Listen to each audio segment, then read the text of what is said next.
That's going to be a no from me. All right, I'm going to get this underway because, damn it, I want to see how this team does. I know NHL might not be the popular choice tonight, but damn it, I have the itch. I haven't done anything franchise mode in a bit. What do you want from me? Damn it. Neely, it might be related to health concerns with Eddie O. I'm not sure. Hopefully not, though. You know? Milbury or Maguire? Milbury, because at least whenever I hear Mike Milbury's name, I always think of the time that he beat up a man with his own shoe. So, I do prefer Mike Milbury. Did I smuggle any ketchup chips into the States? I didn't. I meant to bring my mom back a box of Smarties, and I forgot to. I was hoping they'd have some in the airport. They did not. It was very unfortunate. Best words in the world by default, right? It's up there, at least. I don't really hate Maguire. Is that bad? I mean, yeah, I wouldn't say I have a hatred of him, you know? What are the chances the Rangers get a first from the Zuccarello trade? I mean, at this point, relatively high. Because the Stars are playing really well. Oh, the injuries. Okay. Good. Good. Gotta love the injuries. Confirmed since Tiggy didn't play franchise in the bet, they removed it. It's true. Oh, God. You've been to the biggest garbage city in Canada. I didn't go to Calgary. Oh, God. Only said that because, again, it's become tradition for me to say something about some city whenever I'm playing this, right? So. Oh, God. I really liked Vancouver and Burnaby, though. Here's hoping we get to go back. Oh, God. Mike, did you know I was the GM of the Islanders once? Why are you laughing, Milbury? It's about right, at least. Let's take out Lagesson. Wait, there isn't franchise mode for NHL. I mean, I can't confirm nor deny. You can use your head at least. Thoughts on Vegas, San Jose Game 7? I am so goddamn happy. Again, Dominator with the 2 months. What a guy. What a guy. The 2 months for the Dominator. Here's the thing, right? The entire experience was awesome. However, being in the same room as No Sleeves for Game 7 between Vegas and San Jose, just yes. Yes. That was the best part of the whole experience by far. It was the fucking greatest. Oh, it was the greatest. I love that dude so much. Prime Minister, yeah. How are you, though? Aside from that, how are you? I have no idea who would have been taken out of the lineup for that dude, so I'm not going to worry about it. Eakin didn't deserve a 5. That is correct. He did not. But shit happens. Shit happens. Toogie didn't get to go to Winnipeg, you idiot. 4-7-2 for Buffalo. Just come to the other side of the world. You know, fun fact. Oh, God, at one point in time, I don't even remember the details. I was like 9 years old. My mom had a friend in Australia who really hyped up the fact, oh, you should come visit. And then, just, I don't know if she, like, ghosted or, like, what happened. It was really weird. Thoughts on Jared Knight? Prefer not to talk about him because he brings up somewhat bad memories. But, you know, he was a very good hockey player who wasn't NHL caliber or AHL caliber. What's the season goal? Good question. I have no idea. I have no idea. We're gonna look at the comments from the last episode of this and we'll figure it out. It's not that great. It's okay at best. Well, you know.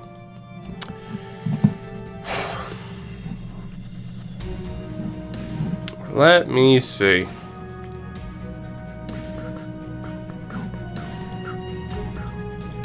Let me see. When was the last time I sent over a Buffalo episode to the YouTubes?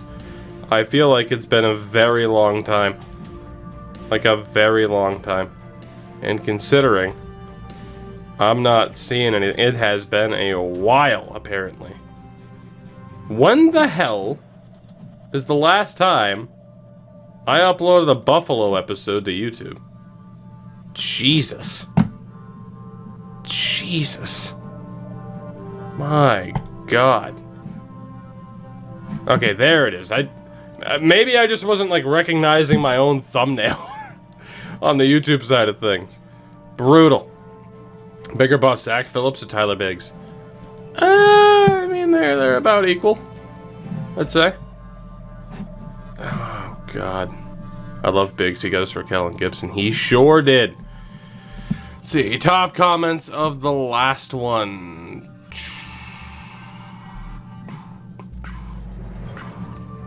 Let's see. Most of the comments were still referring to me joking about Buffalo. So, that's good. Challenge for the upcoming season. Darlene gets a 40-point season. If not, acquire... Oh my God. So, someone had posted, if we don't have a winning season here, or if Rasmus Dahlin doesn't hit 40 points, essentially I have to bail out the Oilers and take away their bad contracts. That sounds outrageous. Just gonna say. That sounds outrageous. And I'm absolutely not going to do that. Especially with Dahlin's injury history from last season. Absolutely not doing that. Damn. Damn. To be honest, there weren't that many comments about a goal for the season. So yeah. Just Lucic. Make the playoffs. I don't even know if I'll have a goal for the season. Maybe I won't. Maybe I won't. Let me scroll through what you guys had mentioned already. Leafs losing aside, how about the shitty refs this playoffs? I genuinely don't feel, I mean, like, maybe the worst examples have been, you know, a little bit further on the scale of absolutely terrible, but I really don't feel like the officiating this year has been any worse than it normally is in the playoffs. Maybe that's just me, but, like, for someone to be like, my God, aren't you surprised at how bad the officiating is? No. It's always this bad. Oh, God. Top line must get 150 points. I mean... Yeah, but then what's the punishment? See, that's what I'm talking about. People are like, oh, do this. Okay, but then what's the punishment?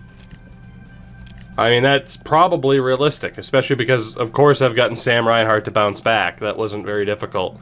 Remember when he got really pissed? Maybe we just won't have a thing for this season. I don't know. I don't know. At the very least, I'm building the team the same way. Maybe we don't have a punishment or goal for the season. You know what? We'll see. Here. We'll be dynamic. Once we get to the trade deadline, we'll decide if there's an rest of season goal for the year. How about that? Jack Eichel's a pompous douche. You've been nailing it lately, buddy. There's no change. That's fine. Reinhardt was an 81 when you signed him. Again, you can't be surprised he bounced back. That's not all that surprising. Punishment for failing the goal. You can't complain about the game at all. I mean, here's the thing, right? I mean, it's like, I feel like I don't complain, at least about franchise mode, that much. Like, in my opinion, obviously, there are some things that need to be fixed. Like the example with Reinhardt, I think, was a perfect example. Like, yeah, that's, he probably should have refused to sign with me, right? And when we took a look at Los Angeles, and remember how broken their organization was with the GM just not being smart at all. But, oh, Christ alive. In terms of being like, oh, I built a super team and they lost in the first round, I mean, people joked about it, but legitimately, that happens. So, I mean, you can only complain about something like that so much, you know? Toronto fans are the worst. One guy made a tweet about a Boston kid. I did see that tweet, but again, I've preached this for so long. You can't judge a team's fan base off of the worst of that fan base. Otherwise, like, if you judge the Bruins fan base off of the racist pieces of scum that taunted and, beyond taunted Joel Ward and PK Subban, then, I mean, shit. Sorry, I guess, because I'm a Bruins fan. I'm associated with them, apparently. You know, it's just... Every fan base in every sport has garbage human beings essentially infiltrate to try and act like they belong. You know? Jur! The 11! The 11! Again, it's almost our anniversary. Again, I'm a Canucks fan, so I only riot. That's true, though. Every Canucks fan riots. I saw 17 riots in the airport on the way home. 17. Alright, so, okay, let's do this, right? I'm gonna say, like, let's go, let's win this one for the fans. And then half the team's like, ah, fuck the fans. Like, you know, that could probably use changing. I think Preds fans are annoying and they're my team. There you go. Right? You want racism? Look at soccer in Eastern Europe. Right. Well, okay, well, for example, right, before the Liverpool-Chelsea game, you had the clips come out of Chelsea fans, you know, singing Salah's a bomber. Like, I'm not like, oh, so every Chelsea fan's a racist piece of shit. Like, it's just, pieces of shit are everywhere. And unfortunately, some of them happen to like the same sports team that you do. There's nothing you can do about it. Oh, Chris, thank you to everybody. It is great to be back. I lived through the experience. This convo is going to be on YouTube. It sure is, but damn it, it's worth. I mean, it is worth talking about just to, you know, prove the point of, you know, don't be a racist piece of garbage, essentially, right? Controversial stance there, I know, but have you tried not being a racist piece of garbage? Oh, God. Can you check the Habs right now? Wait, they're doing too good for now. I will in a moment. Hey, Brad Morrison, are you decent? I'll take on Brad Morrison. That was out of nowhere. Sure.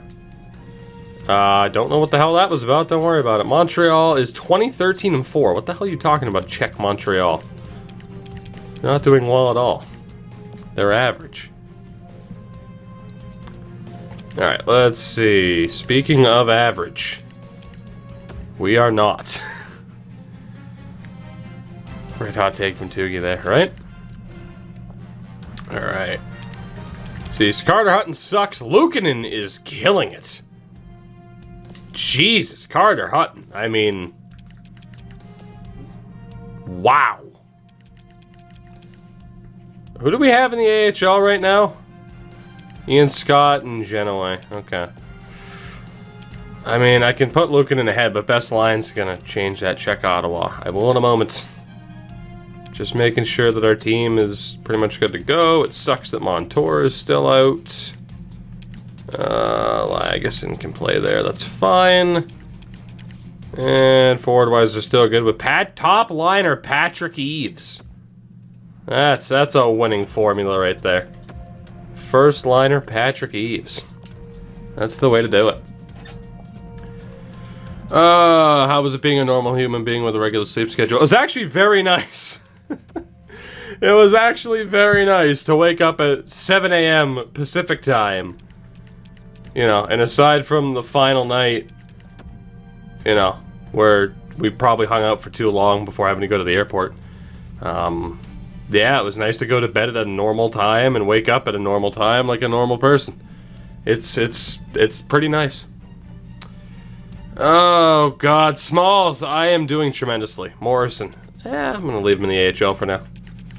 The issue is, I never said I was going to play Morrison. I'm just allowed to claim him. And technically, we did say, too, that it's only the start of the year that matters. So, I'm going to keep him there. I'm going to wait for some sort of injury in the AHL. I'll fix the AHL lineup. Then we'll check Ottawa. And we'll handle it. See, there you go. Knew there'd be an injury deal. It's just how it works. It's just how it works. My God, this team's going to be half decent. So if I go best lines, let's double check. Take out Al Montoya. Barely caught a glimpse of what it's like for me on the West Coast. Yeah, I mean, it's not as if I've never had a normal sleep schedule. It's just a bit of a rarity for me, that's all. Alright, let's get Kronholm and Kevin Ball back in. Sorry to Dylan Hetherington. It was like laughing at Toronto and Toronto media losing its shit. The only reason I don't hate the Leafs is because of Steve Dangle. Kind of, yeah. Although it was very fun Wednesday morning watching Dangle's most recent video. That was a pretty fun experience. 10 out of 10 would watch that video again, and probably will at some point. The best part, admittedly, is the Leafs fans are like, yeah, you're just going to lose in the second round again. And to my point, it's like, sure, but the Bruins still won. So it's okay. Let's see what we got with Kovanov. Oh, was there anybody else who needed to be taken out? We have so many middle-of-the-road prospects on this team. It's kind of weird. Let's take this dude out. You can feel the anger and the sadness. It's a fucking roller coaster, man. Dangle's most recent video? It is a roller coaster of emotions. It's great. The ups and downs of a 30-minute video. Alright. I think that team's good for the moment, too. And we'll check Ottawa. Montour! Of course Montour's back.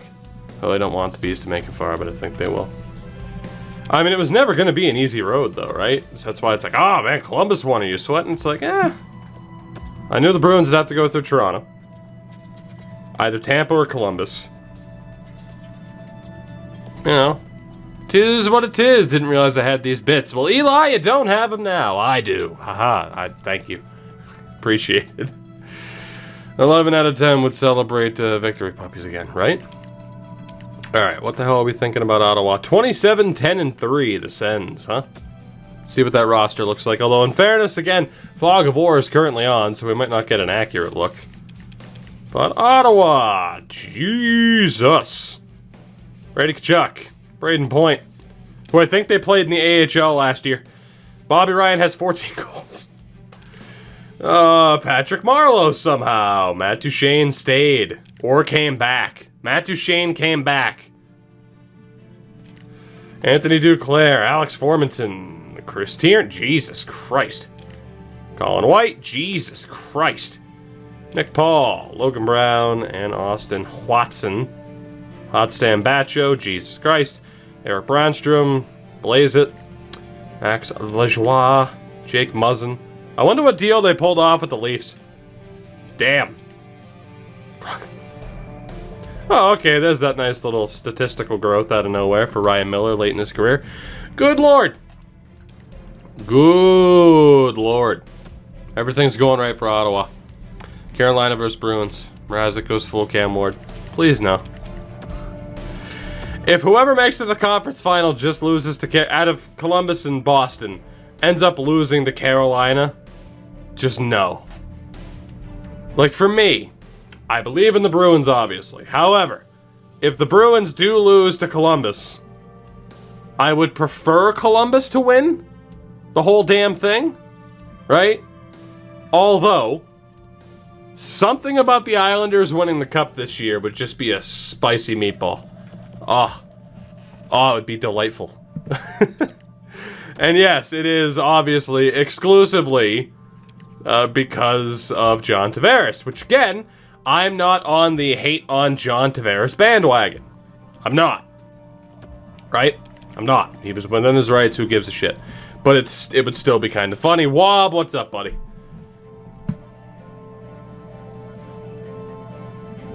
Anyway, what's up, man? I think I just told Lagesson to go as my top line guy.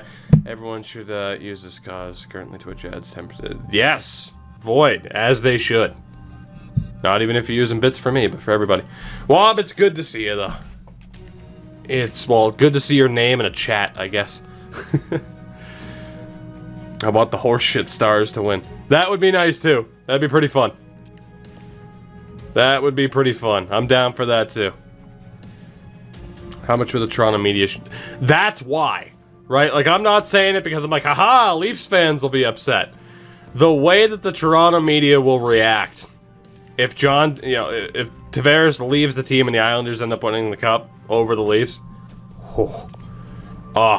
that media shitstorm is what dreams are made of. They are what dreams are made of. It's gonna be Boston, San Jose. I'll jump off a bridge. I mean, Boston, San Jose would be interesting, but there is no doubt San Jose's path just got a bit easier. Mouse with the 4! The 4! The 4. Mouse, thank you very much, friendo. Appreciated. How the hell are you? Hopefully well. And thank you yet again. 'Tis greatly appreciated. Dallas would legally win for once. Don't say that to the OG Kevin Bacon, man. Them be fighting words. Them be fighting words. Oh, damn. But Mouse, again, thank you. It is appreciated. Void again for the bits. Greatly appreciated. Only reason I want San Jose to win is for Thornton, but fuck San Jose, right? I mean, that'd be a damn shame. What's with the CPU signing old guys for your AHL team? So the only time the AI will sign older players is if you don't have enough players to fill out that roster. That's what, throughout the course of franchise mode. But there are players who end up getting stuck on those rosters. So at the start of a game, if someone's on an AHL contract and they never get signed, they'll just stay on that AHL team.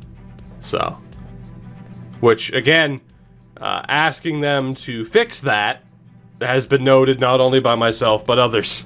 So, here's hoping. In the future, Dylan Stemmen. What's up, Wes, with the 2? The sub train. Leaving the station. The resub train, more specifically. Wes, thank you. How are you? It's great to see your name in a virtual chat. How you been? Oh, it's Stamen.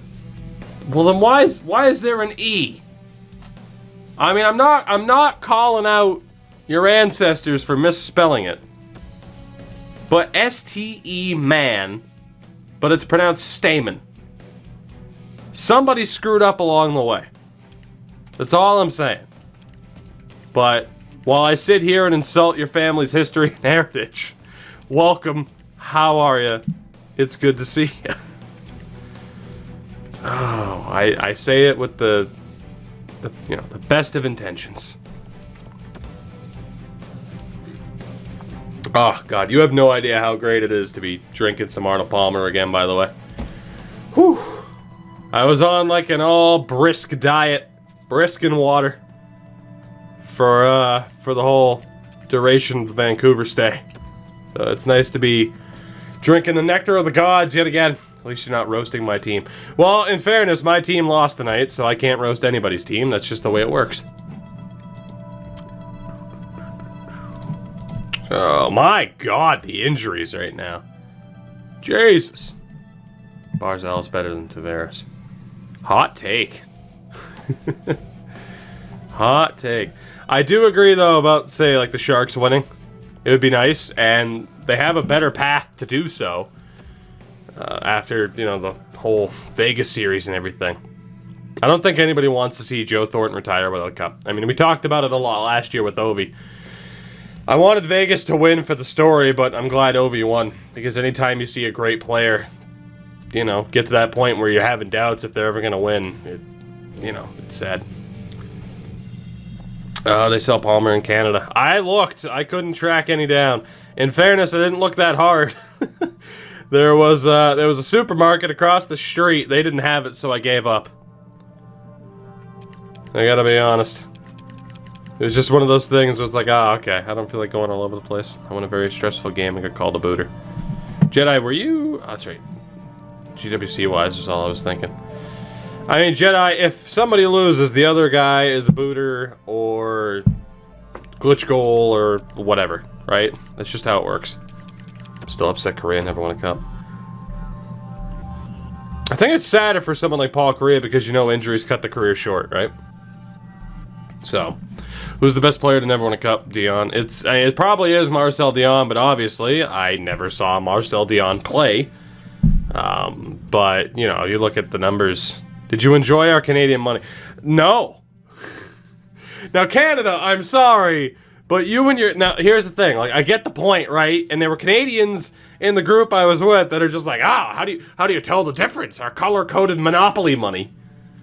It's called you look. You use your eyes to see what the nomination is on the bill. Oh, God. So, yeah, I don't know, man. Canadian Monopoly money is interesting. That's all I can say. Now, luckily, my card worked, so I didn't have to handle that much legal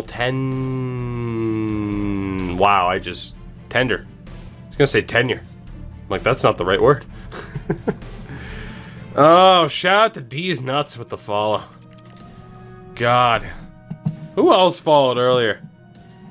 God, hold on, let me find it. It was Jasanthropus, which it's glad to know Louis C.K. jokes are back in the, you know, that they're back in the popular realm. So, we suck, and we're not going to make the playoffs, but that's okay. That's okay. I enjoyed the Loonies and Toonies. Never got to see one, unfortunately. So, you know, the Let's Go Gamer. Oh, Nasher's here? The Let's Go Gamer YouTube 13? Nasher's here? Nasher's alt account confirmed? Let's see. There we go. That team's looking better. Let's see. So, I need to double check. I'm a human, are you? Of course I'm a human. This is what they say on the phone. Did you get to eat at Tim Hortons? Yes. But again, Tim Hortons was not a foreign thing to me. I had a Tim Hortons in my city for a while, but it got absolutely crushed by Dunkin' Donuts. Absolutely crushed. So, it was only around for like 2 or 3 years, I think. But it's okay.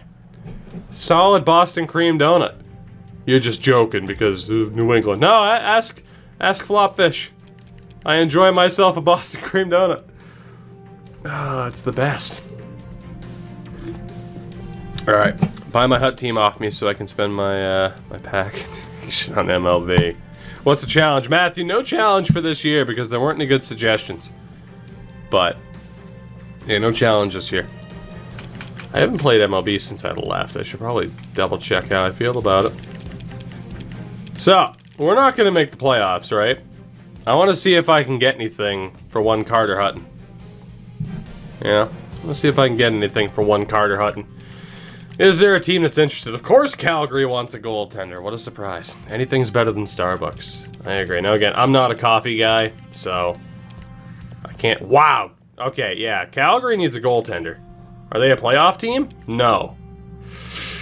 So maybe they don't need a goaltender. Is there anybody else interested in Hutton? Columbus! Cool. How about the double season challenge? I was tempted to do something like, oh, you know, something based on the last half of the season. But, you know, I mean, the bottom line is, like, it's clear we have to tank. Like, if the goal was to, like, oh, make the playoffs, like, there's no way, right? Like, that would just be, you might as well just tell me what pick to trade. But I will hopefully be able to trade Carter Hutton here to the Columbus Blue Jackets, who did not end up signing Pierre-Luc Dubois. So, say I take Brendan Dubinsky off your hands for the rest of the year. Although, in fairness, I don't have to. I'm wondering about the cap. Say I take Dubinsky off your hands. I'll send them back someone else, and we're going to go for a draft pick here. Where is, in terms of value, Brad Morrison? So I'll take back Dubinsky for the rest of the year, just so that I can get something for Hutton and Morrison. We need better goaltending and all unsigned amazing prospects. Yes. Alright, so, draft pick-wise, first rounder's probably out of the realm of possibility. Definitely. But getting a second round pick, oh my goodness. Getting another second round pick back would be pretty nice. I'm willing to do that. Again, right now I'm limiting myself to only getting one pick back. What are the rules for this series? Check out the most recent episode of the Hurricane series, because the entire list is there. Feel free to do that. But, yeah, there's quite a bit, which I will explain, right? So, will that go through? Yes, it will. I wonder if I can get that first. There's a decent chance of that. They're a playoff team. They need a better backup. I already have a couple of seconds. I wonder if I can get this to work. Let's say I use Nashville's second, so I'm going to use Hutton Morrison in the second. Take back Dubinsky to offset the cap, but I get Columbus's first round pick back. There has to be other picks I can use. So here comes Montreal, is going to keep 50 pounds.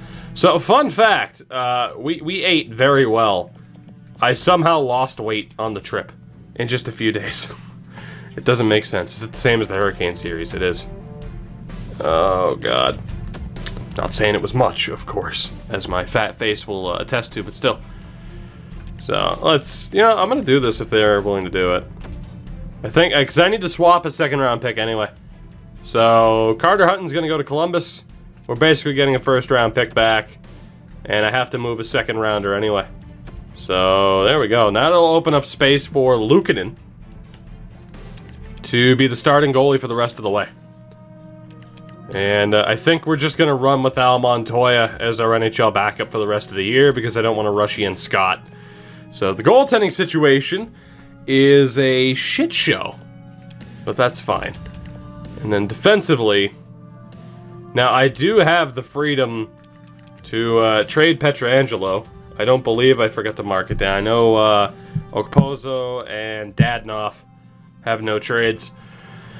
I think technically I'm allowed to move Alex Pietrangelo if I want to, which would be a fairly smart move. Let me double check some stuff, but again, we are selling big time. Condors beat Colorado. They did. I saw that actually.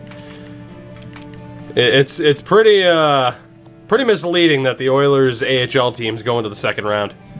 It's pretty misleading because that franchise is not set up well at all. At all. All right, no point in moving these guys. They don't really have any value. No point in even really moving Ian Scott as he doesn't have any value. It's just whether or not I move Pietrangelo right now.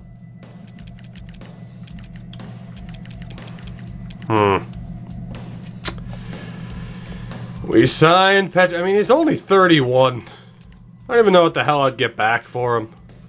The defense is pretty stacked. It's just I needed half-decent goaltending, and Hutton was garbage. To be honest, I don't think we have to sell that heavily.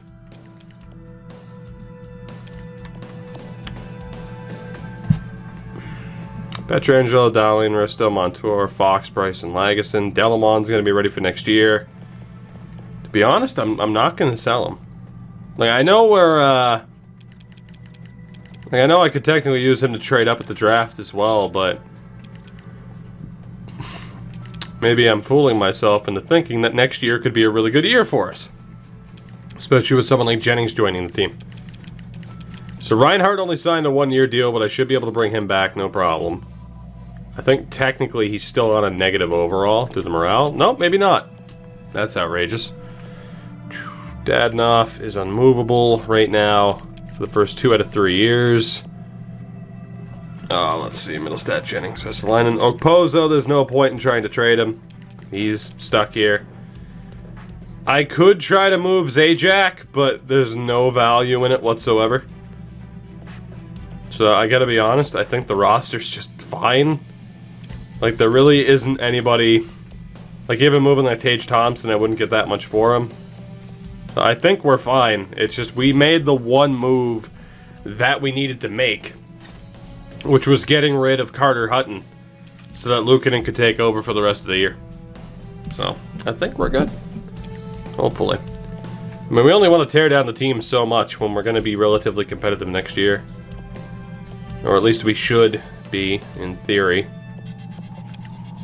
And then forward-wise, that is 10, 11, 12, 13 with Dubinsky and Eves. Not bad. Not bad at all. Check the draft board. I'd like it to be a surprise. Why get your hopes up for a prospect that you're probably not going to get? Right? Alright, roster's looking fine. Fine is relative, of course. Andrew Kopp, I want to make sure you are in the lineup, sir. And defensively, it's all good. We have a 72 overall backup. That's going to go well. We have an injury, yes we do, but it's to Hickey, who doesn't matter. Oh god, fixing the lineup. Good to see you back, Ice Dogs. It's good to be back. How you been? How you been? In before we get the 3rd overall pick. I mean, that's why I'm playing it safe right now. We don't have to tear it down that much. We already have a much better system than we had. We have draft picks. The defense is already good to go, essentially. Why tear something down when we're in a pretty good spot? Is my argument. I mean, this is season 2? Season 3. Season 3. We're looking pretty good. So. You're guaranteed to get 4th overall. Probably. But we'll double check here. Let me sim forward a day. We'll see what other trades were made, but I am happy with where the team is at right now. Guessing by your tweets you had a good time in Vancouver. It was tremendous, man. Again, I can't say anything about the experience. I mean, aside from the fact that, of course, you know, the experience at EA was really good, right? I mean, again, I can't talk about any details or whatever, but it was a really fun experience. And then combine the fact that I was there with 7 other really fucking cool people. It was a really fun couple of days, man. Let's see, Bernard Docker to Anaheim for Josh Manson. Jesus. Hoppick and Jesus Christ, that trade. Vancouver gets Brett Ritchie, Eunice Brodin, Marcus Foligno, and Devon Tays to Toronto. Jason Spezza back to Dallas. Radko Gudas to Winnipeg for a 2nd, and Adam Lowry, Christ alive. Niederreiter to Vancouver for a 1st, and Cole Lind. Colin Wilson to Ottawa. Eric Gustafson to New Jersey. Any other major trades? Nick Sealer and Thomas Harley. Josh Brook. Ty Ratty to Montreal for Josh Brook in a 2nd. How the hell did that happen? Braden Shen to Dallas alongside Robert Bortuzzo for 2 firsts. Damn. Oh boy, I could sit here for the next 15 minutes and see if every single one of those trades made sense. Check Ottawa's roster. I did. If you missed it, then you missed it. Sucks to suck. Speaking of sucks to suck, let's see how long we suck for the rest of this year. It's gonna happen. Thought she got fired.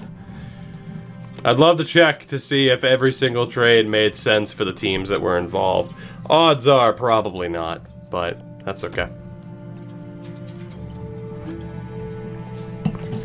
But it would, of course, be nice to be like, oh yeah, shit, every trade made sense. What do you know? Brooks in a 2nd for Ratty. I mean, again, we don't know. I could check with Ratty if there was some crazy statistical growth. There is a decent chance of that. But, you know. Cody, no. I'm not doing it. I'm not getting into the habit of checking this team and check this team, because then no, it takes forever and a day. But I do want to see if Ty Ratty improved. Is he hurt? He might be hurt, or he might be in the AHL. They also have Ryan Paling scratched, which is probably not a good idea.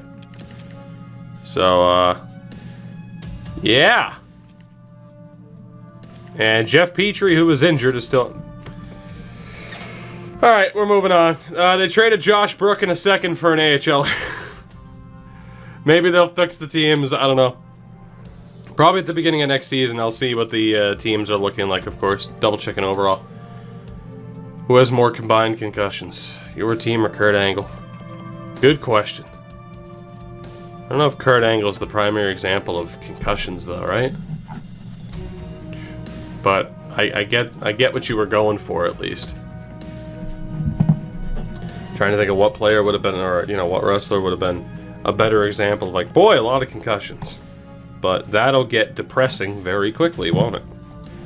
Very quickly.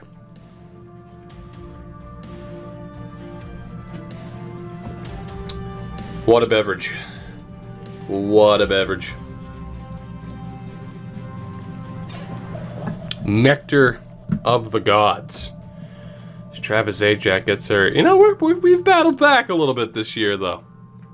We battled back a little bit. We didn't do well, but it was a rebuilding year for us, we'll say. I mean, at least we did better than the Cleveland Monsters, who had only won 18 games. So, 79 points. 4 teams in the division finished with 101 points or more, including Ottawa, who won the division. Some teams still have a game to go. Good lord. Alright, there we go. Everyone's on 82. Excited for the offseason, at least, because of the amount of prospects we have. Eichel is up to a 92, which is pretty nice. So Ottawa wins the Atlantic. Tampa, Boston, Toronto, and Florida all make the playoffs. Montreal misses out on tiebreaker. Let's see, in the Metro, Pittsburgh, Carolina, and Philly. Columbus misses out by 1 point. The New York Rangers absolutely sucked. In the Central, Dallas, Colorado, Nashville, and Chicago. Winnipeg absolutely sucked. In the Pacific, San Jose, Arizona, Vancouver, Los Angeles, Edmonton, and Calgary both absolutely sucked. So Pittsburgh ends up winning the Presidents. We finished 25th with 79 points. So I'm okay with that. Jack Eichel led this team. Again, we didn't have a goal for the season or for a particular player. But Eichel with 36 goals. Reinhart with 68 points. I'll be intrigued to see if we can re-sign him. And then Evgeny Dadonov. So, our top line, 30 goals, too. 30 goals. He was one of our big free agent signings. That worked out pretty well. There's a major point drop-off from there, and it's because we were going with the really young second line of Vesalainen and Nylander and Middlestat. And apparently there's not a natural goal scorer on that line. Rodriguez, 29 points. Zajac with 29, who, again, we just had to hold on to for the year after a trade. Okposo sucked. Yeah, he did much better the year before. Thompson, 18 points. Kopp had a disappointing year. Picard wasn't that great. Patrick Eaves, 4 goals in 19 games. Defensively, Pietrangelo was great. If we can turn this team around in time before he starts to decline, we're looking good. Dahlin played every game, but was pretty disappointing. Risto was pretty disappointing. It's not that bad, but, And goalie-wise, Luukkonen was great. It was the right choice to turn things over. And then a 72 overall Montoya had a .930 save percentage in 3 appearances. Because memes. That's the only answer. Because memes. Let's see. Nathan McKinnon led the league in points. Ovechkin was up there as well. And then there was a decent drop-off. No real surprising names there, though. Ovi with 58 goals led the way. A couple of 40-goal scorers as well. McKinnon on 81 points for those who were wondering. I don't know if there's anything else interesting to check, necessarily. Who was the fight king? Kyle Clifford. Zach Cassian ended up in Florida, apparently. Amongst defensemen, Burns, Doughty, OEL, Yossi. Falk. Goal scoring leader was Burns. Cale Makar, though, 57 points. Beast. And goaltenders. Matt Murray killed it. Only starter over a .930. Carey Price was up there. And Andre Vasilevsky. And for the Rooks, Alexis Lafreniere is going to win it. Apparently Capo Caco is a 20-year-old rookie. I don't know why Tampa hadn't been playing him. So, that's interesting. For the hell of it, because it was requested. AHL top scorers, Matt Boldy, Wahlstrom, Gusev, Anton Lundell. Bunch of top prospects. We had Lockwood and Farabee up there, though.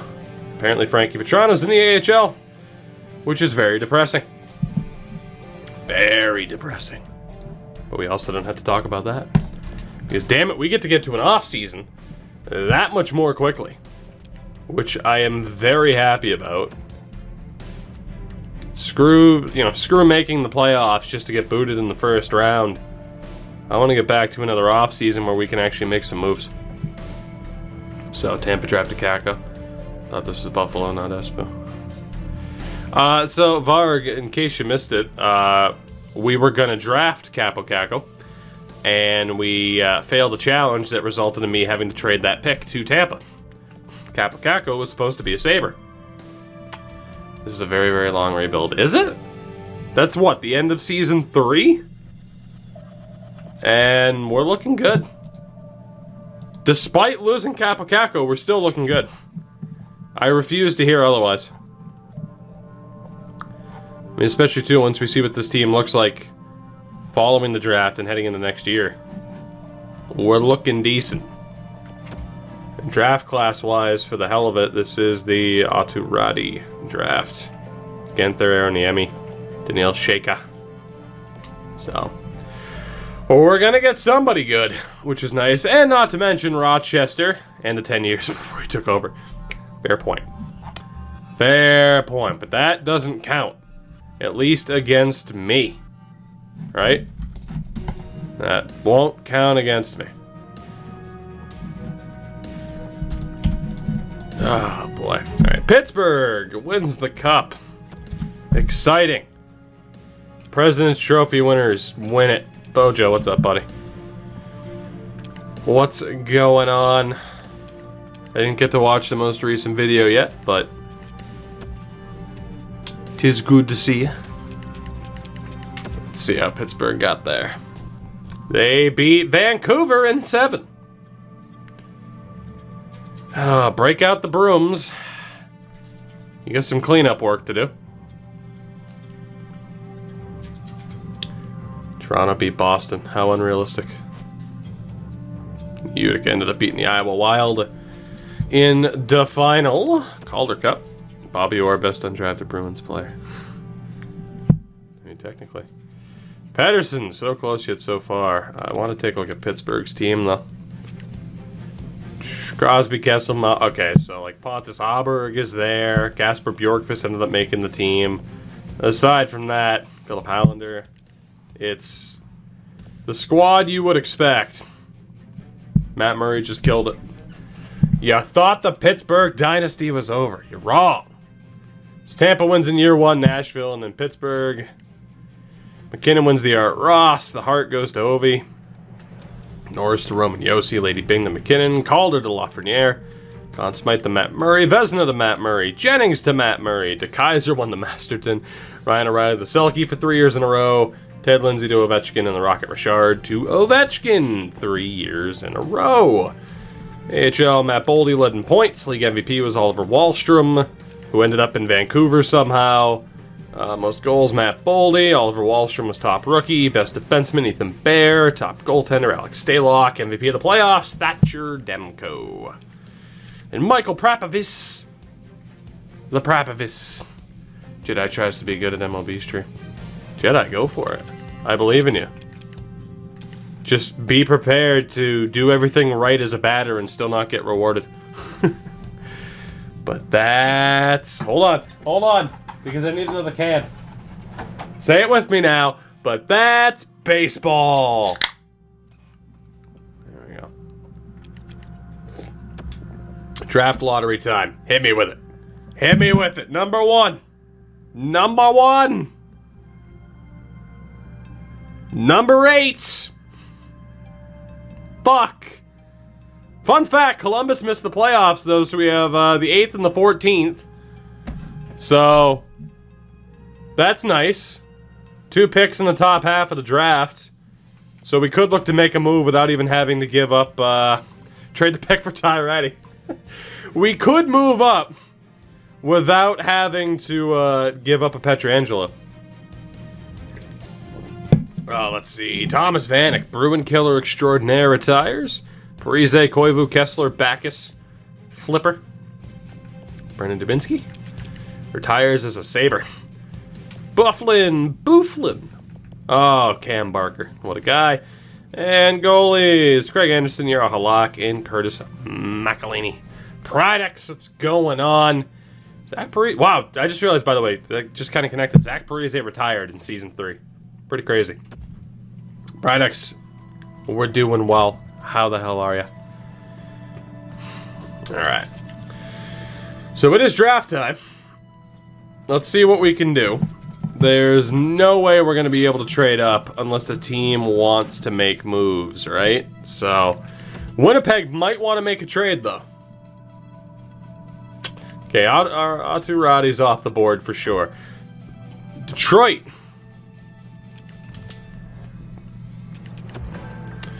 New York Islanders. Rangers? Okay, we're probably not going to be able to trade up. That's okay, though. The Blues have Ryan O'Reilly on the block, though. So again, I'm allowed to trade up once and allowed to trade down once, not to mention I have to draft a certain number of players. So if I look at our draft picks oh boy, we have too many picks. 3, 4, 5, 6, and 7. So I mean, technically, the 5th and the 6th could go. I don't think we're going to be able to trade up, which kinda sucks. But I mean, we have this Jennings guy who's about to join this team, who's already a beast. So, that's quite nice. He had a very good season, too, in the U.S. development program. Not as good as last year, though, which is concerning. But we don't have to talk about that right now. Problem is, even if I were to add Pietrangelo, it would still have to be like Pietrangelo in a first, and it's just not worth it. So, I think we're going to avoid trading up here. See who's still on the board for us with this first pick. Sarati went off the board. Parsons, Aroniemi, Dylan Genther, Daniil Shaka, Keeler, who's generated, and Cernkovic. Or Cernkovic. So, that makes the decision fairly easy, I think. We'll take the last guy that's left. Medium Elite generated Darren Winkler.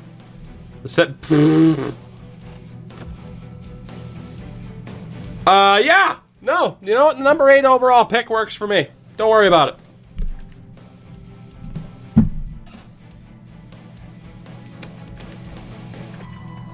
You know, I think that's gonna work out pretty well for us. I think I'm okay with this decision. I think I'm okay with this. Darren Winkler, welcome aboard. We're not going to know exactly how good he is because Fog of War is on, but he's listed as a depth forward. So he's probably about a 79. 79, 80. So basically he's NHL ready from an offensive standpoint, but defensively and physically it's not quite there yet. But yeah, that is ungodly. And then not to mention, we have the 14th pick, which I think I'll make as well. Eklund, Wong, Reynolds, Logan Stankoven, and Coletta off the board. Let's see who else is here, shall we?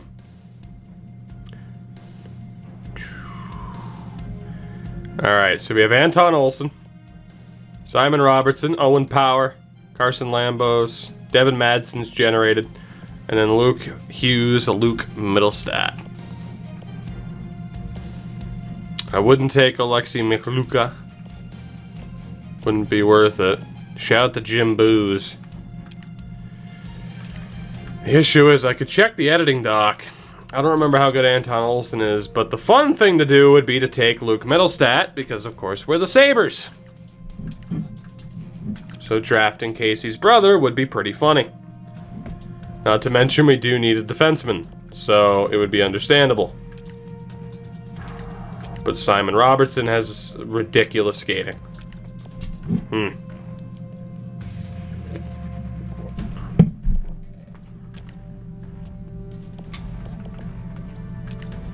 So I think this year we went without a certain scout.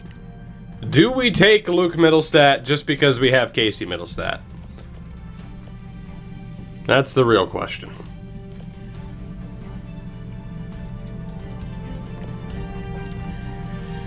Do we go for the memes? Now again, I'm not allowed to scroll down. It has to be players from this list. So it's going to be a defenseman or it's going to be Robertson.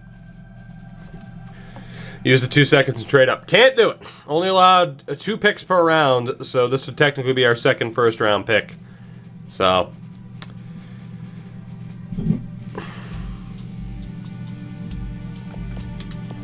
We'll take a look here to see what makes sense at least, because I do want to go somewhat try-hard, because I do want to turn this team around as soon as possible.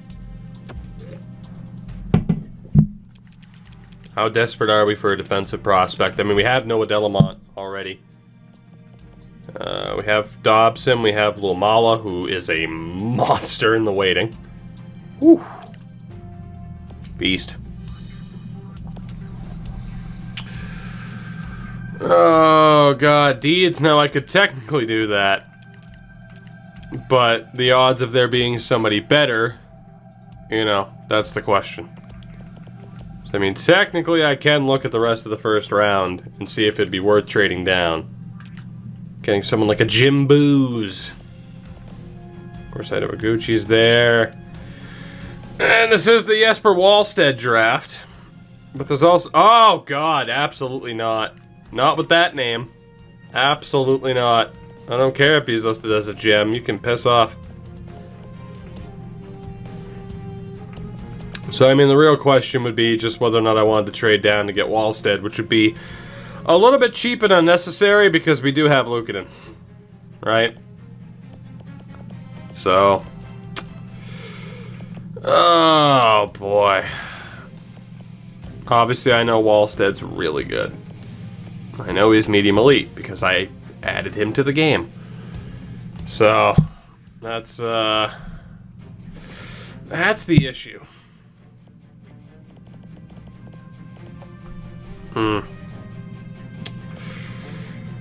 I'm still, like, I kind of want to go for the meme. You know what? Fuck it. Let's have fun. Let's go for the meme. I'm taking Luke Mittelstadt. Robertson's probably the right pick or trading down, but screw it. We'll take the other Mittelstadt. We'll do it. See how else the rest of the first round went. Why the hell not? Robertson went next to Montreal. Anton Olsen, Madsen, Hughes to Arizona, Owen Power to Philly. Lambos. Wallstedt went to Colorado. Mikluka, Ukrainian, went to San Jose. Gucci went first round. St. Louis. Bonino went to Tampa because of course he did. Second round. Any real world players? Not looking like it. Let's see what else we got. Yay, memes. I mean, Cademan would have been the memes. Alright. Well, we do still have Talon Boyko. And Joe Verbektic is there as well. Or Verbetic. I mean, right here it makes sense to take a goalie. We need a goalie for the system, too. So, I mean, both were about even.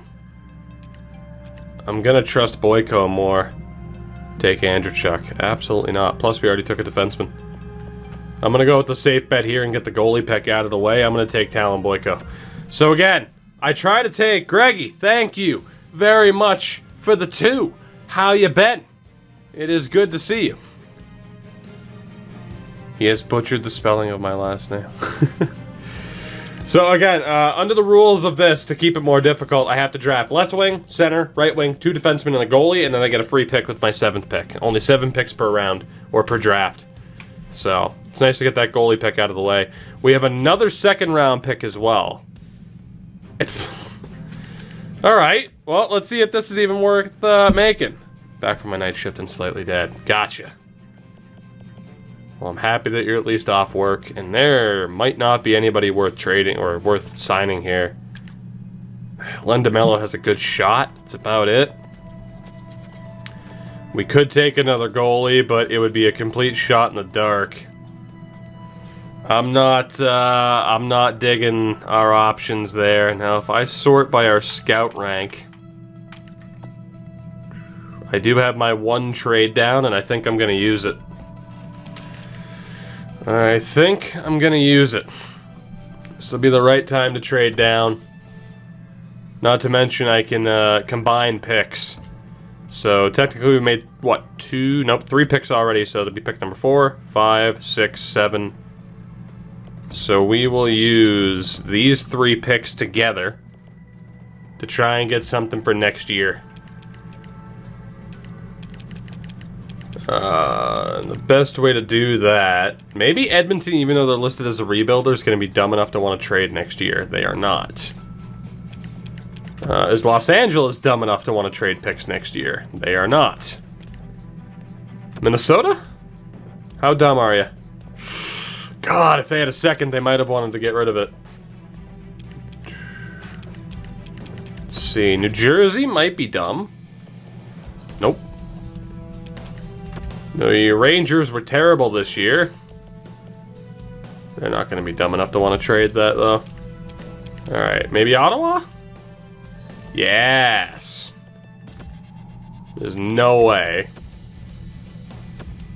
But if I can add anything else that Ottawa is interested in, it would help.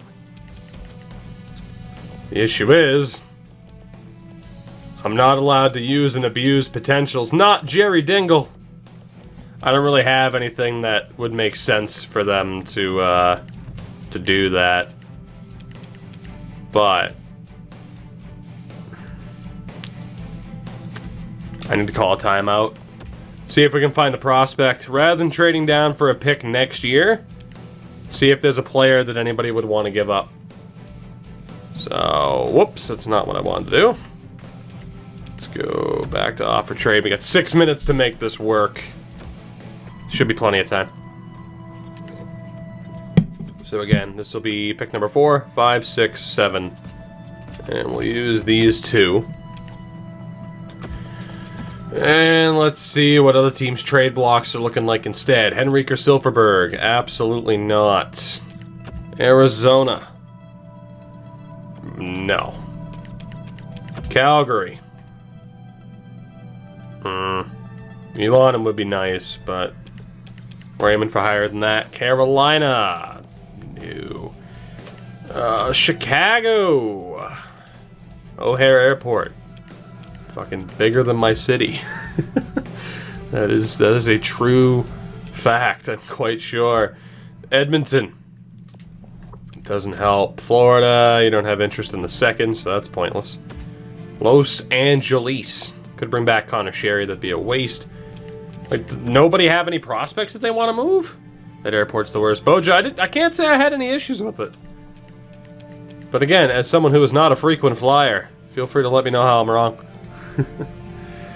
Oh, God. AJ, what's up? I didn't get to go to Rogers Arena, unfortunately. I would have loved to. But Vancouver Burnaby treated me very well. Oh, boy. Alright, I don't think we're going to be able to trade for anybody. Jesus. Like, I'm afraid to get a second-line player because of the prospects that we have that might develop. So, I mean, picking up Fayemo. I'm not going to say it the way people want me to say it. Oh, boy. This isn't looking good. The lines while boarding in the main. I didn't have any issues. Lines while waiting for boarding. File into the main hallway. Oh, okay. You know what? No, I do know. I do know what you mean by that. I do know what you mean by that now. Thankfully, it wasn't that big of an issue. So yeah, AJ, no, that was the whole picture that I sent on Twitter of like all the Canuck stuff was actually at the airport. Alright, let me just see if this goes through again. I'm only allowed to get 1 pick back, but literally I can't do anything with these picks anyway. So, unless I can somehow convince them for the first, which isn't going to happen. So I just have to do this trade. Technically we lose out on value, but it's okay. We pretty much had to do it. I mean, I looked for options prospect-wise. It wasn't looking too good. So we need wingers and a defender. I also get a free pick. Yuck. This isn't much better. Even though Justice Cousins is a gem, I hate that potential so much. Oh, God, am I aware of the cult about the pro... Yeah, I am, Sergachev, I am. Kofster made sure I was aware. Jerome Boumediene. Oh, dang, YBR. Indeed. I think we just take the risk with Jerome here.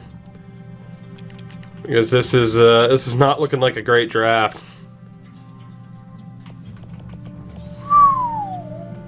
Never mind, it's looking a hell of a lot better now.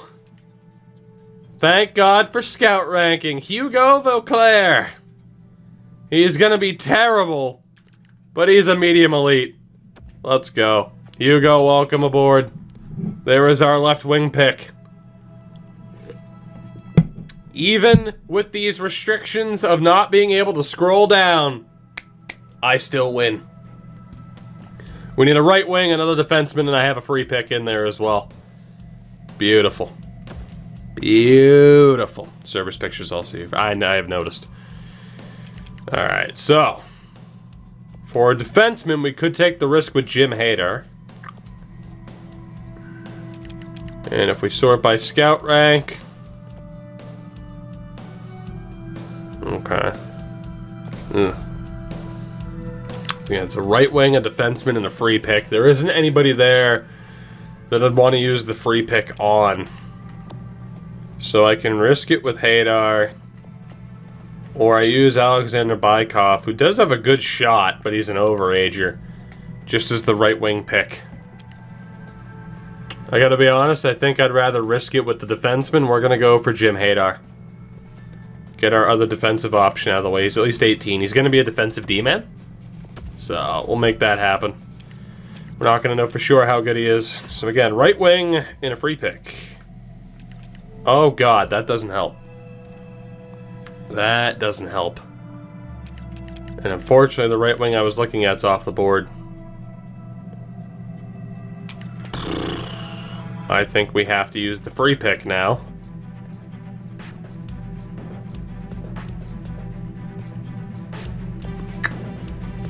Yeah, we basically have to use the free pick now. And I need a right wing to be available. That's not good.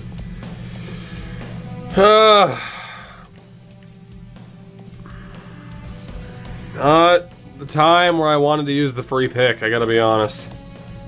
Low elite's terrible. It's not. Low elite's tremendous. Low elite's one of the best potentials in this game.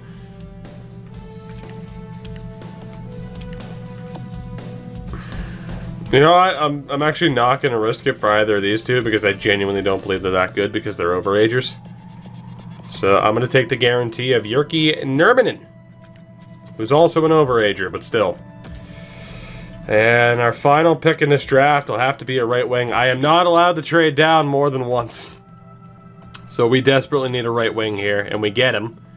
It's either going to be Chubasov. Fuck! Now this is why we implemented those rules, because had I not had to use my free pick there, I could have used it on Markku Tikkanen, who I am now no longer allowed to draft. So that sucks.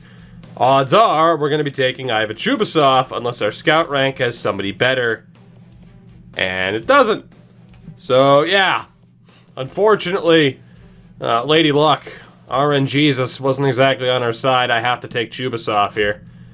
But again, implemented those draft rules for a reason, to stop me from easily abusing the draft, which it is very easy to abuse.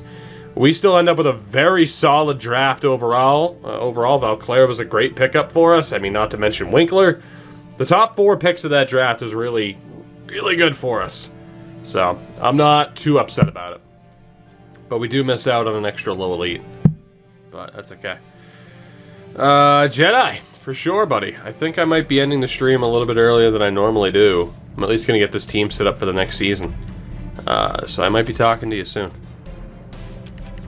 Just because I gotta double check the weather too. I know the dog's going to want a late W.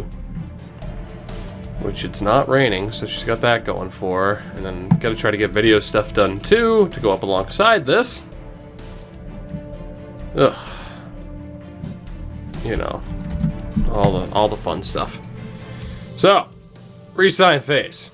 Al Montoya, is gone. And Colton Ellis, is it? Yes, Colton Ellis will be signed. Roddy went number 1. Wallstead was mid-first round pick.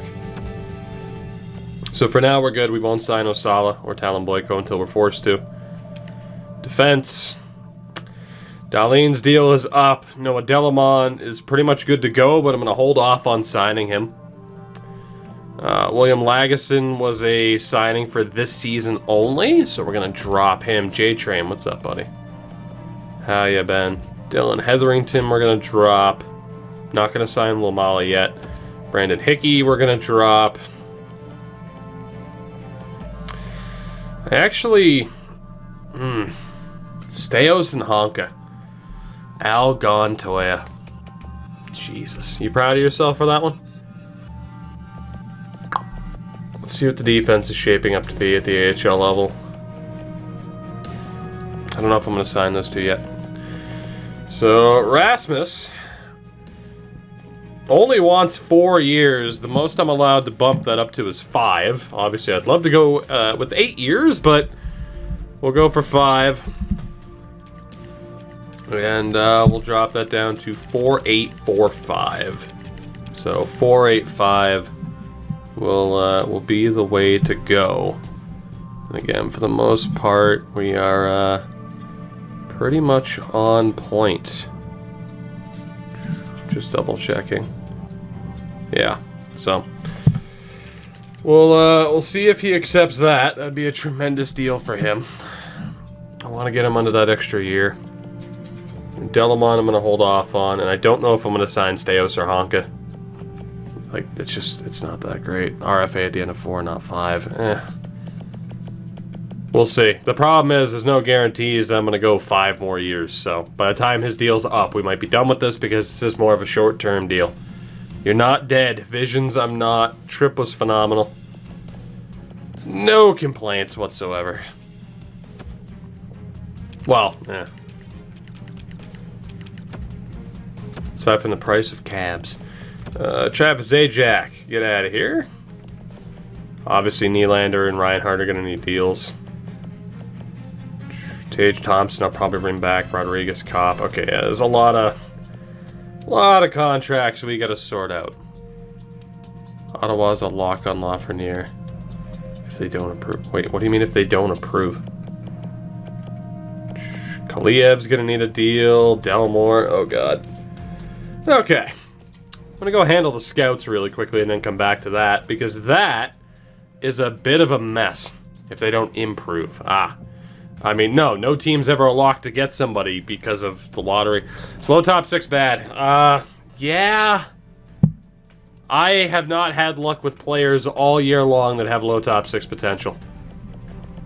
And maybe it's because of how seemingly overpowered low elite potentials are this year.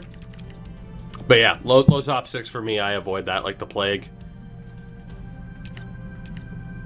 Like it's okay for like players that are actually starting in the game that already have a half decent overall, but aside from that, I haven't had any luck with it whatsoever. So, oh god, all right. Goalies were fine. We'll see if Dahlin rejects that. Delamont, I'm gonna hold off on signing. Which means the AHL is shaping up to be, let's see, 1, 2, 3, 4, 5, 6. You know what? I'll give him a shot. We'll sign Nathan Steos. We'll sign Anthony Honka. Give him an opportunity. I doubt either of them develop, but we'll give it a shot. And then forward-wise, God, so Reinhardt's still an RFA. This time wants 5 years and a decent amount of money. I might as well bump it up to 6. And see if we can get him on that lovely, or 7 I should say. See if we can get him on that lovely 85% trick, which would be a 5.95. Although I was talking about the years, not the money amount. Nylander only wants 1 year, so I'm gonna bump that up to 2. 315. Go for the lovely 85% trick, which is basically what he was at. We'll go 2.7 for 2 years. And then Jennings, who was a first-round pick in Season 1, is absolutely ready to go. So, we'll still try to sign him. And let's see, so that is 7. That is 8. 9, 10, 11 with Thompson, 12 with Rodriguez. Alright, so Andrew Kopp at the very least is going to go. His production halved this season. So I'm glad I didn't give him that extra year. Evan Rodriguez, I think, has, yeah, we need to open up that spot for somebody else. He is a depth option, apparently, but I'd rather see who we already have. And then Tage hasn't gotten any better. I don't know if we're keeping him or not. Let's see who else we have. Rasmus Asplund. Oh, God. He's probably worth getting rid of. Kaliev needs to be signed. For sure. Delmore at a medium 9.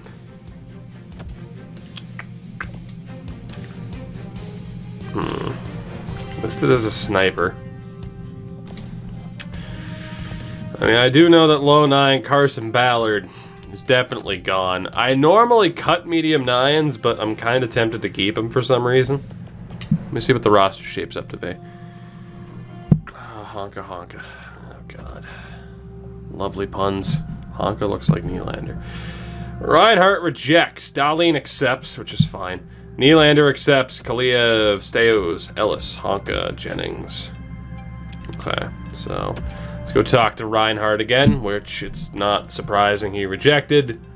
He has been a pain in the ass to deal with the whole way. So, again, I'm going to bump it up to 6. Still going to try to get him on the 85%. We're going to drop that to like 625. We have room and time to negotiate. It's just what the hell I want to do with these particular forwards. Elliot, what a Danish name. That's awesome.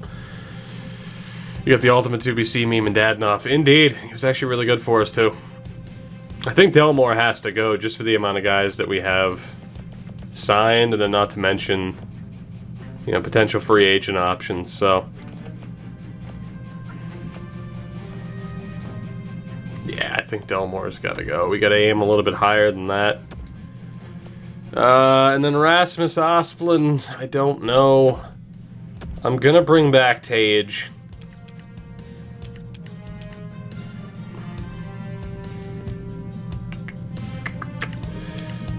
Oh, boy. I'm going to try to get him.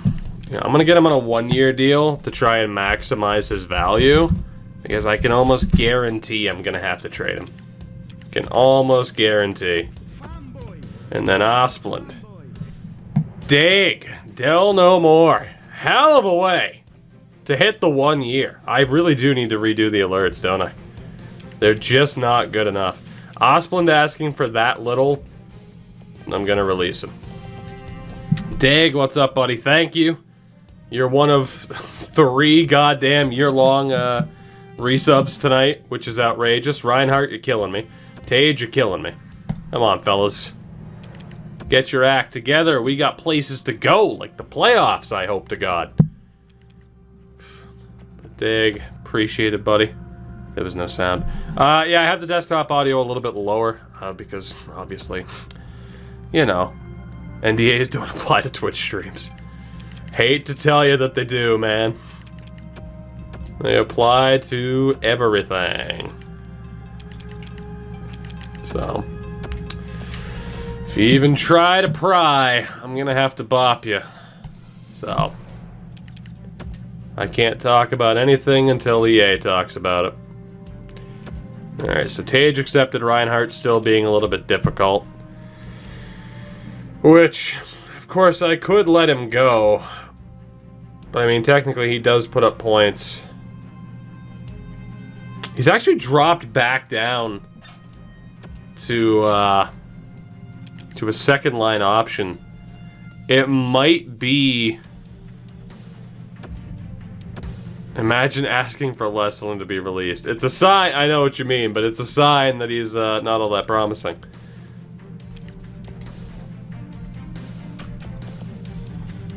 Sam Reinhart might be done here. 2, 3, 4, 5, 6. I think I let go of Sam Reinhart and just have Jennings replace him in the top 6. I'm at least going to qualify him, but there's a really good chance I'm letting go of Sam Reinhart here. And aside from that, we're good to go. My only NDA joke of the night. Alright. I'll hold you to it. Got a fancy new badge. RFA for picks. That's probably the way to do it. So, we have a ton of money. We have a ton of money to work with, which is really nice. How's Bobrovsky good when he plays like shit every year for me in my FHM 5? You should have watched tonight. He was pretty damn good. Alright, at the very least, we're going to need a backup goaltender. Should probably make note of that. The very least. The very, very least. We're going to need a backup goaltender. Defense is shaping up to be 1, 2, 3, 4, 5, and then probably 6 with Bryson. And Dobson's 1, 2, 3, 4, 5, 6, 7, 8. Probably use one more depth defenseman. Probably even at the NHL level. And then forward-wise, 1, 2, 3, 4, 5, 6. Farabee's listed as a depth option, but 7, 8, 9, 10, 11, 12. So we could use somebody else who's a bit more ready. And then we have a ton of forwards signed. So we're already on 43 contracts, but we're allowed one big forward signing, depth defensive signing, and whatever else. And Reinhardt's going to be in demand. So goalie-wise, it's looking terribly. How can a lack of insurance impact your short-term financial standing? And how can a lack of insurance impact your long-term financial standing? Oh, God. Why couldn't Pyro be here? He loves questions like that. Not the guy to ask, man.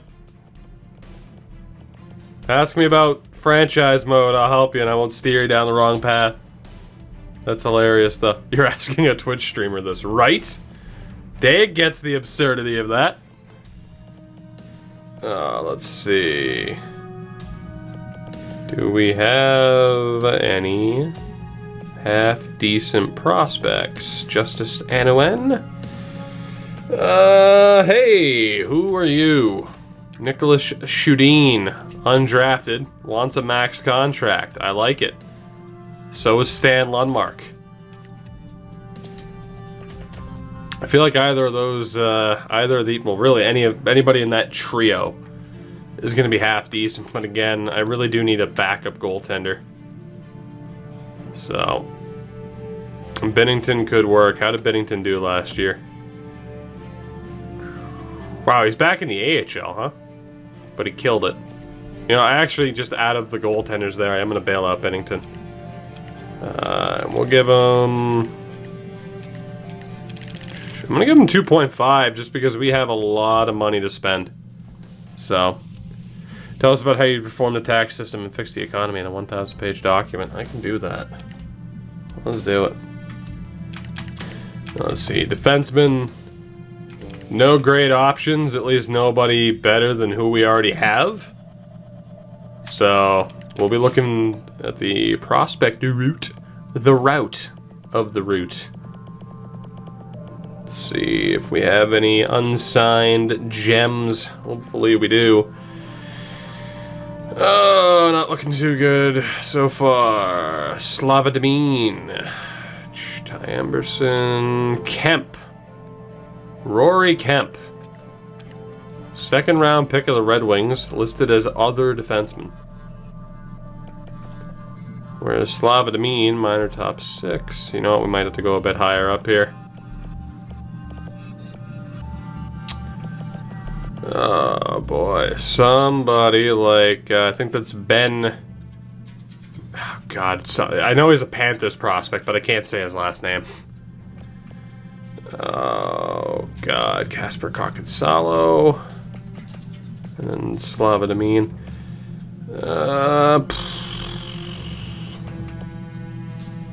let's go for Kotkonsalo because I can pronounce his name.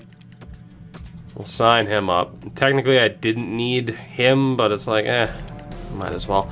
And then forward-wise, there's nobody there that I need in terms of like a top-notch player. You know, I'm gonna see what the offers are for Reinhart, and then take it from there.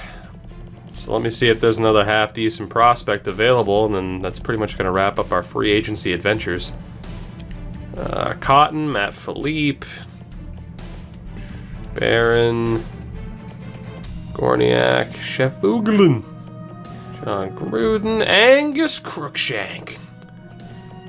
Where do the 925 stop? Right there. So we have Tomas Hornqvist, who had 1 point in 22 SHL games. Oleg Zaitsev, who's a third-round pick of the Oilers. Graham Clark. Maxim Kashevik, sixth-round pick, huh? Ulanov. Ooh, hello. 92 points in 67 games in the queue. That might be the dude.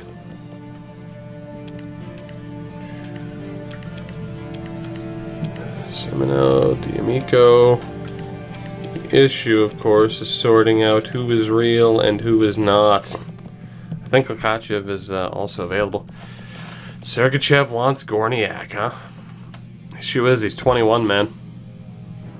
15 points. I think the big issue here is that it doesn't appear that we have any top-notch prospects that are available to sign. At least it's not looking good. Hornqvist is the one that I know isn't a real player. So, I'm going to take the risk with him. Highest chance at a half-decent return, but for us, the main thing here is seeing what we end up getting for Sam Reinhart. Hornqvist signed. Bennington and Kotkonsalo signed. So we are done until August 1st. Luukkonen's not happy, but he'll go up to a starter. I thought so, but then I saw that he fell to the 6th round, and I got a little bit concerned. So, and nothing has happened yet with, okay. 8.3 for 1 year by Anaheim. It's a first, second, and a third. So let's double check if we want to keep Sam Reinhart. But 1 year at $8 million bucks. I tried to lock him up for 6 years, like 6-ish, 7-ish, 6-ish million, and he wasn't willing to give me anything. But I'm a little bit concerned that he dropped back down to a second line forward, so I think I was right to be concerned. Forward-wise, right now, I mean, technically it's 1, 2, 3, 4, 5, 6. If I keep him, it doesn't make sense to keep him. As it is, I have to get rid of somebody. Yeah, he's gone. Sorry, Sam. I tried to make it work with a pretty strong offer. You weren't willing to budge. I will absolutely take a first, second, and third round pick for you. Absolutely. We have enough younger players that are developing around him. I'm going to take the compensation for that. And we will see if there's anybody else half decent on the free agent list that is left over. And the answer is absolutely not. However, I have $25 million in cap space. So I need to sign some people. Like Jay Bouwmeester. To an absolutely stupid contract of $17 million for this next season, so that I at least have the ability to call up and send down players. Because you're not allowed to fix the lineup. So, you know. Yeah, Jay, I assume 17 million bucks for 1 year where you're not even going to play. I assume he would take that offer. I was correct.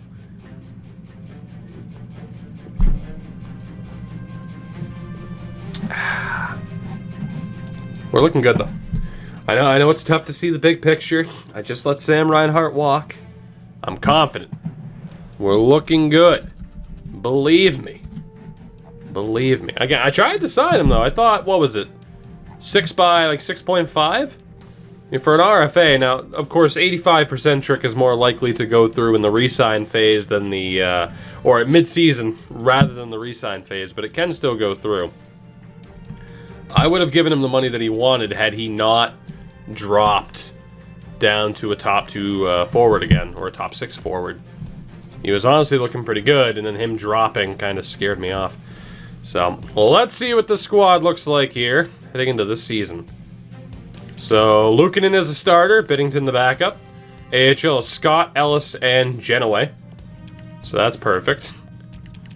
Defense, we have to move somebody. It's 1, 2, 3, 4, 5. So we have to move at least one defenseman.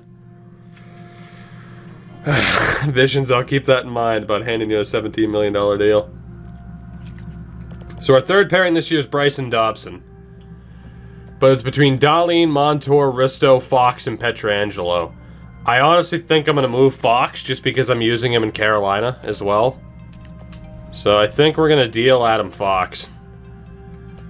And we'll keep Pietrangelo, Risto, Montour, Dahlin. And then Jay Bouwmeester will probably just be our depth option. And we might have to move an AHL defenseman as well. It's 1, 2, 3, 4, 5, 6. Actually, no, we're fine. So yeah, Adam Fox is the only guy that has to go there. And then forward-wise... see, we have 1, 2, 3, 4, 5. So, I mean, technically, it would have been worth keeping Reinhart as a top 6 option. He would have actually fit in pretty well. But I think I'm okay with it, and yeah, the roster's actually looking a little bit shaky. Some of these guys didn't develop the way I thought they would have. Still alright with it. I'd rather have the team be younger right now. I'm allowed to play players above what they are. But ideally, we would have one more top 6 option and 2 fourth liners. So, let me see what I can do here. Heiskanen isn't a Calder finalist. I'm done. I mean, again, even if you want to argue it should have been him, it should have been Binnington, it doesn't matter. It's not... It wouldn't go to either one of them. It's going to be Dahlin or Pettersson. There's no doubt about it. So, let me see here. If I go to trade Fox, and as it is, again, like if you're arguing like, oh, it should have been Heiskanen in, it's like you're only arguing for him getting a nomination. Like there's no reasonable way you can say he was better than Dahlin. He's not. Dahlin was better on a worse team. So let's see. Adam Fox needs to go. I'm not going to sign Delamont for the rest of the year. I have 2 first-round picks, 3 second-rounders. Is there a team that wants Fox? Send him back to Calgary. How was Vancouver? Pretty damn good. Learned the tradition of saying A. I've already picked up A. That was from playing NHL with Canadians. So, poutine-wise, no. I will not eat poutine unless I'm in Montreal. Otherwise, I don't feel like it would be authentic enough. You know? Which, I mean, hey, feel free to call me out and say, well, actually, poutine it was invented in Calgary. But, you know, I don't know why Calgary's my go-to. Fucking moose jaw. Technically, good sir. Alright. I think I'm going to go draft picks for Fox. So, let's see if Colorado needs him. I don't think there are going to be any half-decent prospects. Who needs a top 4 defenseman? Not Colorado. Does Columbus? Absolutely not. Does Dallas? Absolutely not. No, well... 2, 3, 4, 5, 6, 7... No. Fuck. Edmonton? Oh, Edmonton! Add money. You're not interested in him, but I don't really care. This could work out well for me. Don't let me forget Edmonton, people who are currently watching in chat, because, like, they're not really a good fit. Oh, God. Let me see if there's another team where this makes a decent bit of sense. Nope. Los Angeles. Hey, they're terrible. I don't want to move draft picks, though. Shit. There's going to be a good fit for Fox here so that we can maximize the value that we're getting back.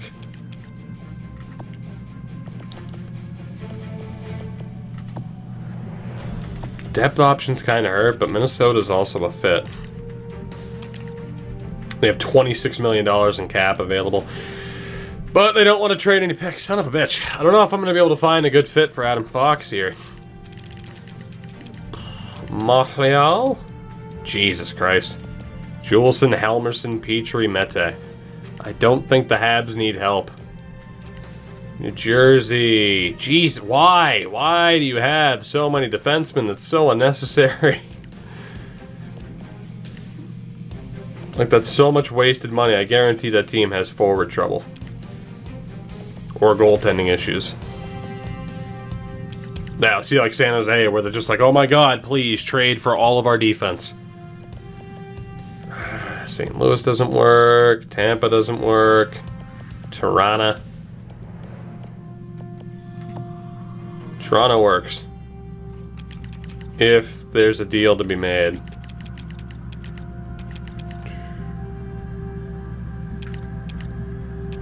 Stefan Grops.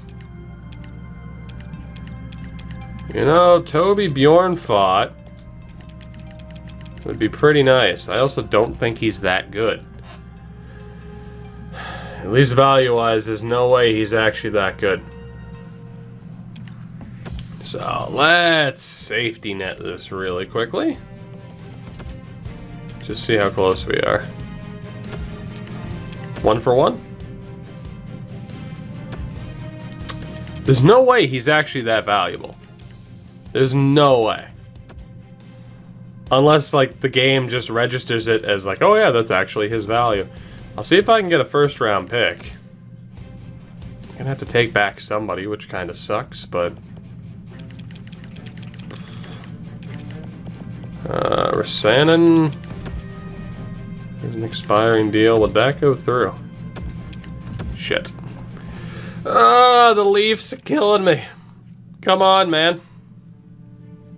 Is it only in America where Smarties they have our M&M or Pops? I don't know. Good question. See if I take Tyler Ennis. Will you give me a first for Adam Fox? A bit low, you say. I can make this work. I can make this work. Take our fourth. Oh, I hate that. Oh, I hate it. Okay. Vancouver. How much help do you need defensively? You don't. Vegas. Nope. I am running out of dance partners here. Like Winnipeg barely counts.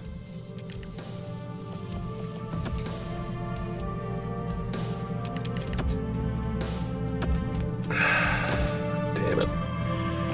How about Fox and a third for your first? I will take it. Adam Fox off to Winnipeg. Do you have Kinder Egg? Not in the way everybody else does. This is actually a topic of conversation amongst game changers, where in the States, it is just a plastic egg that you open and there's a toy inside. There's no chocolate because parents are dumb enough to not watch their kids and kids were eating the toys. So, yeah. You know. Alright, let's see. So all that's good. And forward-wise... Was there any punishment for last season? No. We just waited to see what happened. Alright, so I think ideally, how many forwards do we have? It's 10, 11, 12, 13, 14. I think ideally I would play 2 forwards at the NHL level. So it's 10, 11, 12. I think I'm going to give Pekar and Dugan the chance at the NHL level to start the season, just see how good they are. And if it turns out that we're actually half decent, we'll make adjustments from there. So, let's see. I think technically we're gonna play Farabee.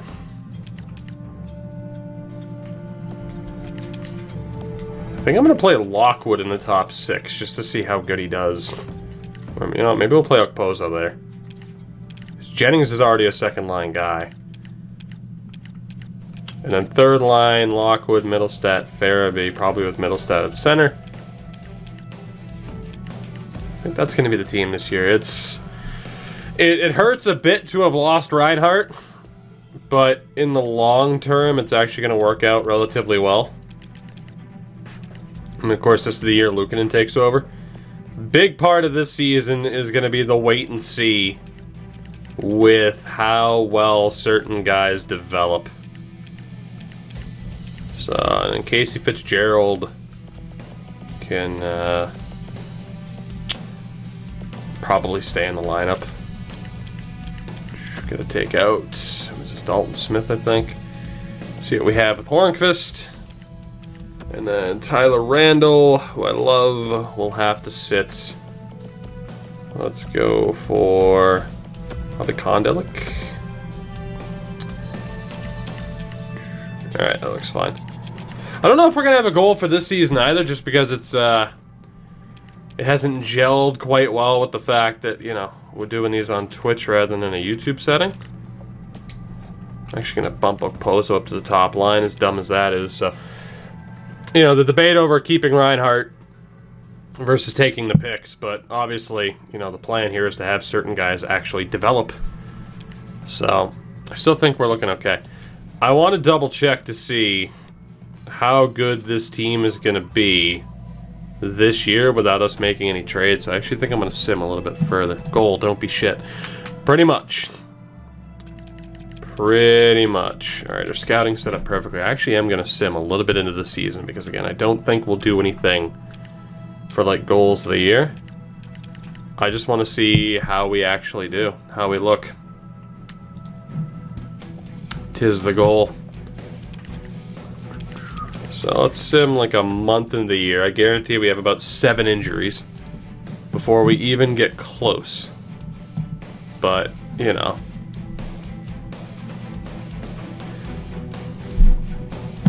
Ah, Dag, I just checked Twitter, by the way. Hopefully all is relatively well, buddy. If not, let it out. Talk to me. But I say the meeting that I had with EA was productive. I'd like to think so. But here's what a lot of people don't understand about the whole Game Changer program. It's not a useless tool, which some people who hate on the Game Changers will be like, yeah, of course you'd say that. Game Changers aren't designed to go there and say, this is shit, this is shit, this is shit, do it this way, fix it. Like, that's not our role. Our role is to give feedback. But more so, our role, and that is why you see Game Changers put out those posts, oh, what would you guys like to see changed? The way EA handles things, I'd say it's like a triumvirate. They have the hardcore opinion that they use the Game Changers to kind of cultivate. They have the casual opinion, and then they have their own opinions. And they will put everything together and then decide what direction they are going. So, in terms of someone saying, oh, Game Changers are steering the program in the wrong, the Game Changers are steering the game in the wrong direction. It's not, you know, it's not completely, like, the ball isn't necessarily in our court. It's certainly not to that extent. So, Wow, we're 6-0, by the way. And I ruined it. Sorry for opening my mouth. But I think that's the main thing that a lot of people need to realize. So, for me, would I say it was productive? Wow, we were 6-0 and Jay Bouwmeester was my top line center. Huh. Okay, then. For me, you know, I'm not going to say that again, I can't go into details without, you know, having some fucking issues. You know, I'm not going to say that I'm not going to speak for the game changers, but, you know, in terms of the process, in terms of thoughts of what we saw and everything, I'm not going to say everything was, you know, everything that I had hoped it would be.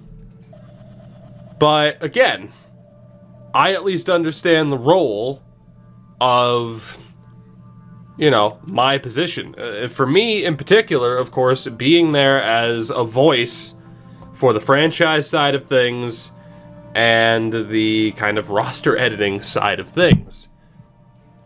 As far as who I talk to, what I talk to them about, I feel like what I want for the game, what direction I'd like to see it go, I feel like I'm on the same road. Like, the paths are aligned. But, again, just because I'm like, I'm a game changer, you have to listen. Like, no, it is thirds at best. As far as, you know, it's not just EA being like, oh, okay, we're going to listen to whatever the game changers say. You know, there are a couple of different directions that they look, and then they piece everything together. That is what it is. Now, of course, for me, you know, if you want to have the argument of, well, the game should be tuned towards hardcore players, and then casuals will still have their ways of enjoying it, yeah, probably. But, again, I mean, as far as, you know, as far as, like, again, the original question was, do I feel like it was productive? I'm hoping it was. But it's certainly a time will tell kind of deal. And you gotta remember, like, this game's, you know, we're what? It's nearly May? Any changes for any game from a major standpoint, if we were to be like, hey, fix this, you know, I'm gonna be labeled an EA apologist, but you know, things fucking take time. So, I don't know. I'm not gonna say that, I personally left beyond, like, everything's perfect, and yeah, but I'm also, you know, maybe I'm a little bit more understanding. I don't know. It's almost May, holy fuck. Yeah, no kidding, right? It's the 28th on the East Coast. Love Bacon Country raging on Twitter about the game change when the game wasn't. So here's the thing, right? A lot of people think I don't like Bacon Country. I don't have an issue with bacon at all. Now, could be wrong on this, but at the very least, he's doing the smart thing of hating on EA and hating on the program. It's a smart thing to do because it's going to get you a lot of Twitter likes. Whether or not he believes it or not, don't know. Don't necessarily care. I mean, shit, if you want to say, you're in the game changers, you do nothing. Hey, at the very least, even if you want to view it in that way, I got a fucking free trip out to Vancouver. So, fuck it. I'll be a shill for a trip to Vancouver. Although, with everything I just said, I would like to think people would come to the conclusion, oh, you're not a shill. Obviously, I'm having to walk the line of what I'm allowed to say and what I'm not due to an NDA, but I think you get the point. So, like I said, in terms of those who, you know, make a point to always shit on EA on Twitter, I mean, geez, it's not as if I don't do my fair share of you know, calling out this game when it deserves to be called out on, but I also understood from talking to Game Changers before I went about what the hell the process was. The issue is, it's, you know, obviously you can appeal. Oh, Lukanen, you monster. Wow, and he's terrible too. Obviously you can appeal to people who aren't informed, By just being like, game sucks, EA sucks, game changers do nothing but kiss ass. It's not that difficult to appeal to that audience, and that's fine. I guess is my point. But I don't know, man. It's, like I said, I don't let that bother me, because why the hell would I? You know? But, alright, you know, I think I'm going to keep the team the same, considering we're actually winning. But, yeah, top line, Kyle Okpozo's not ideal. But we only got 2 years left of him. So, let me double check AHL. Yeah, now I got to take out Smith and Randall. And Hornqvist sucks. That was a swing and a miss of a free agent signing. And let me double check here. So Kondolik, Hall, and Davidson. Kondolik needs to play. Tyler Randall.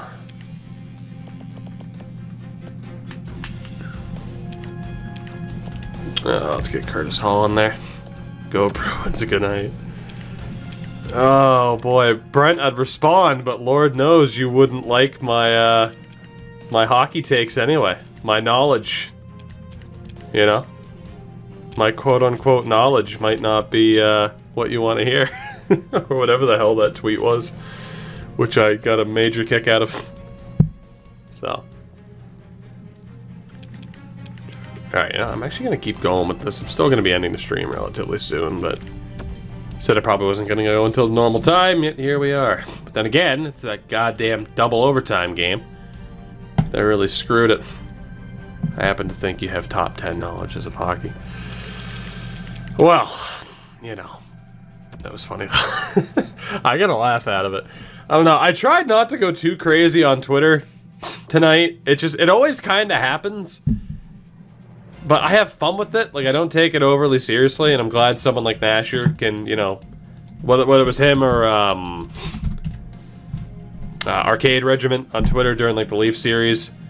It's always nice when people can understand, you know, a bit of the gamesmanship on Twitter, just the basic chirping without, you know, without taking it as an insult, essentially.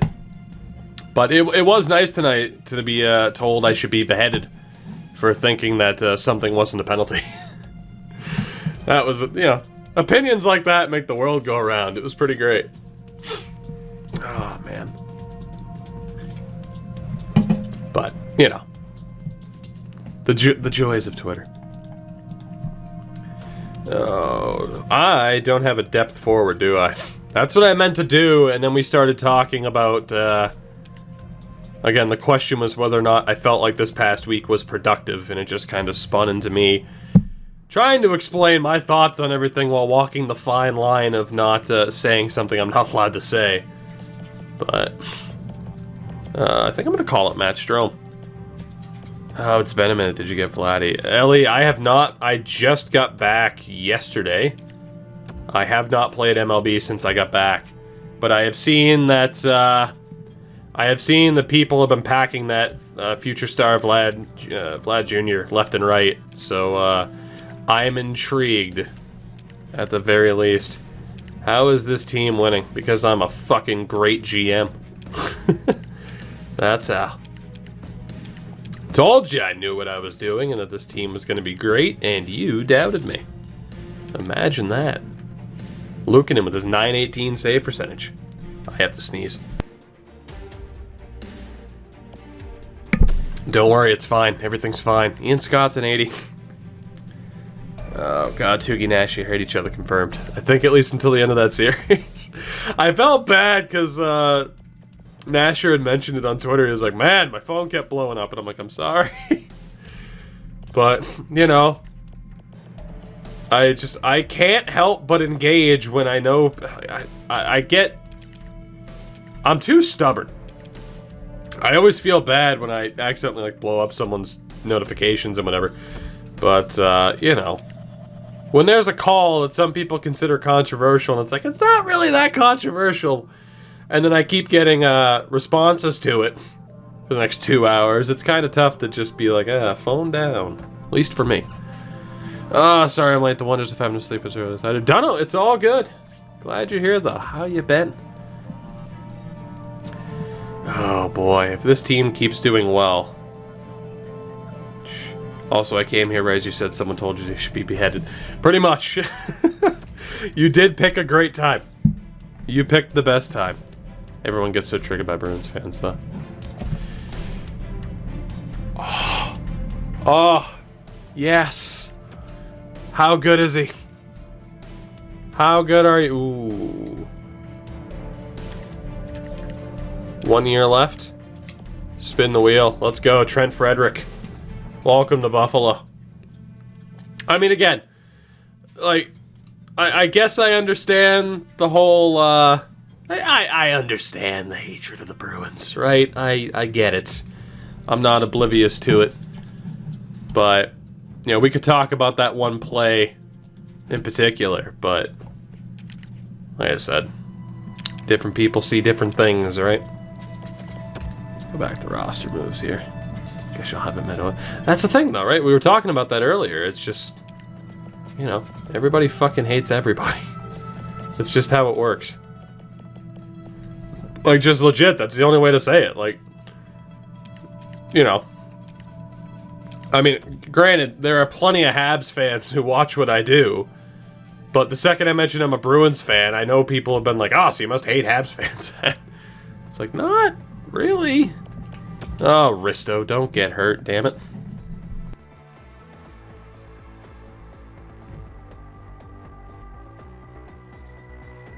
Nobody hates Habs fans. That's true. How could you possibly? How could you possibly? Let's keep going here. Might get up to the next deadline.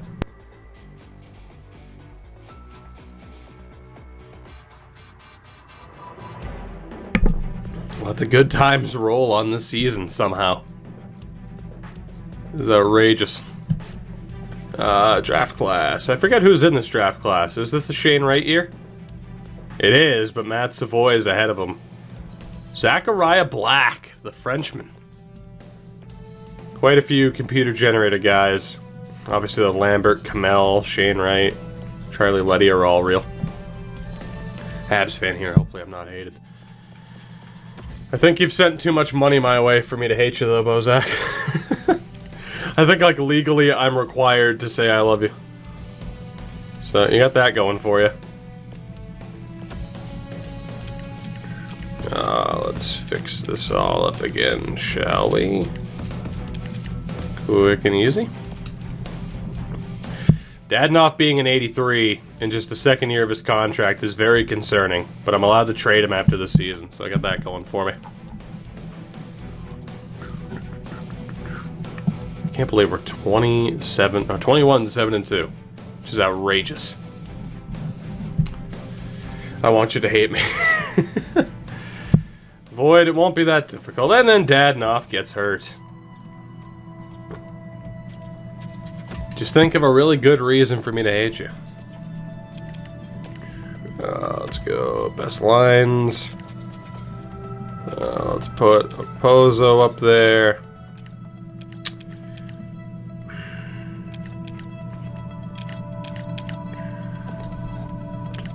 How do I want to do this?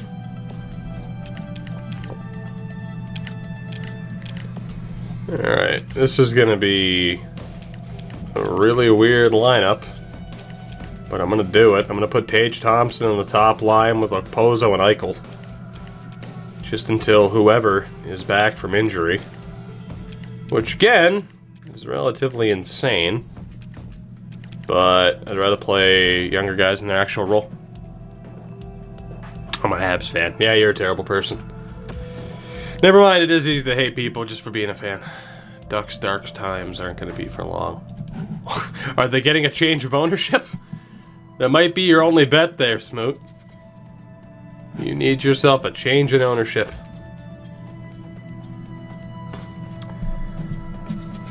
Are we going to hit 30 wins before we hit 10 losses? Probably not, but it's possible.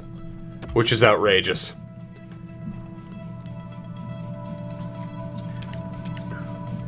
If we think about the Subban-Weber trade as null, both teams haven't won a cup. That's fair. I mean, to be honest, you could say what Montreal would be doing with Subban on the team, but it's not as if... I mean, Nashville made it to the cup, but... I mean, a first-round exit this year is a goddamn disaster. So, it is true. That at least doesn't look as bad because of the struggles of the other franchise involved in the trade. Leafs need help. Tampa needs help. Tampa needs a goddamn psychiatrist. Or someone to apply the Heimlich. That might help. But, I mean, Winnipeg was a that's the thing, though, man. The way the first round went, I didn't get to make a video talking about it, and I wish I did, but now it's almost too late. But, I mean, just massive choke jobs from so many different teams in the first round. It's outrageous. I mean, shit, even Vegas, even though they weren't expected... I mean, then again, they kind of were expected to win the Cup. Especially with the way they dominated the first 2 games. Someone like Mark Stone just being an absolute fucking fire. But Tampa needs a coach that'll do something. Now, in fairness, I don't know how much... I mean, I know Cooper didn't really change up the lines all that much, but still, just... I'm not going to blame it on him because I genuinely don't know what else he could have done. I mean, you know, it's like, you can shift around the lines if you want, but at the end of the day, the players got to fucking do something. And they just didn't. They were absolutely brutal. Wow, we're not even first in our division right now. The Panthers are ahead of us. Really? And Vesalainen on the second line is almost point a game. Christ. Roast the LA Kings. I don't want to, because I really like Rob Blake. Like, I really like Rob Blake, so I don't want to.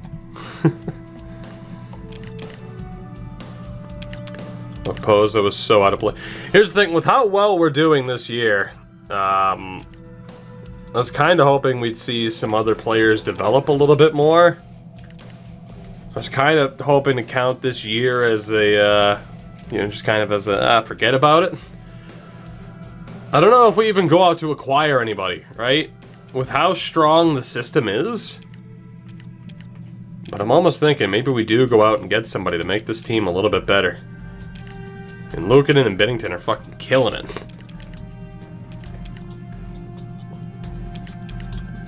But I mean, say I get to drop Lockwood down to the 4th line.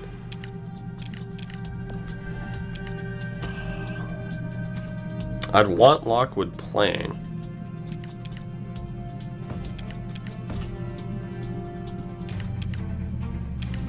Maybe if I put Lockwood on the top line, we just see how he does. I'm gonna do that. There's a really good chance that Felipe, I have no idea. I think it was the bot, it wouldn't have been me, so. I want to see how this team continues to do. It's almost like if we don't have to make a trade, you know, why give up assets? Just kind of sit and wait for this year. We have so many prospects who are on the verge of being NHL ready that, like, we're in a tough spot. Like, I could rush this team towards being playoff ready, but I still don't think we're going to be good enough to win in the postseason. But then you look at our record and say maybe we are, but then again you also look at our record and say, well, why fucking bother? Because we're already so ridiculously good. 1 year left. Ooh. I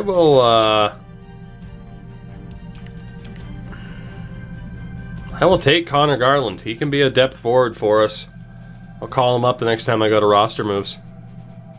I don't know what to do with this team right now. Like, it makes sense to be patient, but man, I'm like 1 or 2 moves away from maybe having this team being able to do something here. I mean, obviously I haven't turned it around as quickly as we turned around Edmonton or Anaheim earlier, but still. Is this team surpassing your Buffalo expectations? Welcome back, Dunno. I missed you. I missed you. Didn't miss the puns, but I missed you. Jack Dugan, we're not gonna go. I want to call him Hacksaw Jim Duggan, but, you know. Oh boy, the injuries. 31, 13, and 3, huh? I think we're just gonna keep moving towards the deadline. Is the Adventure Command the only way to game? Felipe, I have no idea, buddy. Legitimately, anything related to my chat, I don't have a clue how the hell it works. Because I told Pyro, like, hey, set all this up and it's all yours. So let me focus on doing what I'm doing. Because I get way too distracted. I get way too... I don't know if you've noticed. I have a tendency to ramble at times and to rant. So at times it can be tough to fully keep an eye on what's going on in chat. So, you know, it can be tough. So I just let Pyro set up everything and just said, all right, not gonna worry about any of it. All right, I wouldn't want to take out Samuelson, right? All right, Steos and Honka. Also, I'm listening to Queensryche right now, so I'm really in my zone. What a goddamn band. Okay, you see what I mean about all these kind of equal type of prospects. Now, I do need to call up Connor Garland, because there is no sense to have a 25-year-old taking time away from who we have. So I think Hall is going to be called up. We have so many fringe guys here. We call up Garland, though. I don't know if I want to make this team better or not. Like, we're absolutely killing it right now.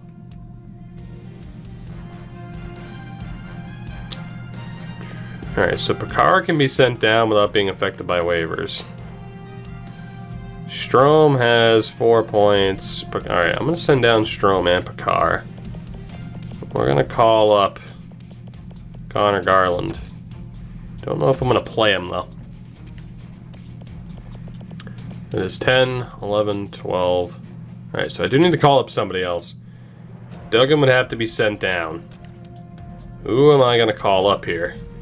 Is the question. Who deserves it? Ostap. Safin has done pretty well. Him or Kyle Olsen. Safin's a little bit older. Let's give Ostap a chance. Because it's Ostap. Shaffin. Alright, again, we'll go best lines. Let's put everyone right there. It's looking good. That second line is killer, too. Like, there's not a natural goal scorer there, but the second I bump somebody up to play with Eichel, I think they'd kill it even more. So, in AHL, unfortunately, I gotta go best lines again and fix this, but it's alright. I really wish there was a way to say, like it'd be difficult to implement, but imagine just being like hey, don't use this player, go best lines. Something like that would be incredible for the amount of time it would save me. Absolutely incredible. But there we go. Let's see how the team does. I think come deadline day, that's going to be when the decision's made as far as what the hell we do here. And I just realized I didn't look at the free agent signings from last offseason, but in fairness, there weren't any, like, gigantic signings, right? I cannot believe it's almost 3 in the morning already. I want to say I'm not jet lagged, but I guess, you know, being tired is a sign of it, I suppose. Depends on who you ask. Oh, good, Nuge streaming too. Probably where I'll send you guys. Maybe I'll find some other random person on the Twitch directory. Not saying I'm ending it right now, but you know. Oh, God in heaven, our season's over. Oh, no. That fucking sucks. We were doing so well, and then Jack Eichel breaks his fucking leg. Oh, oh my God. On pace for a career year, and Jack Eichel breaks his fucking leg.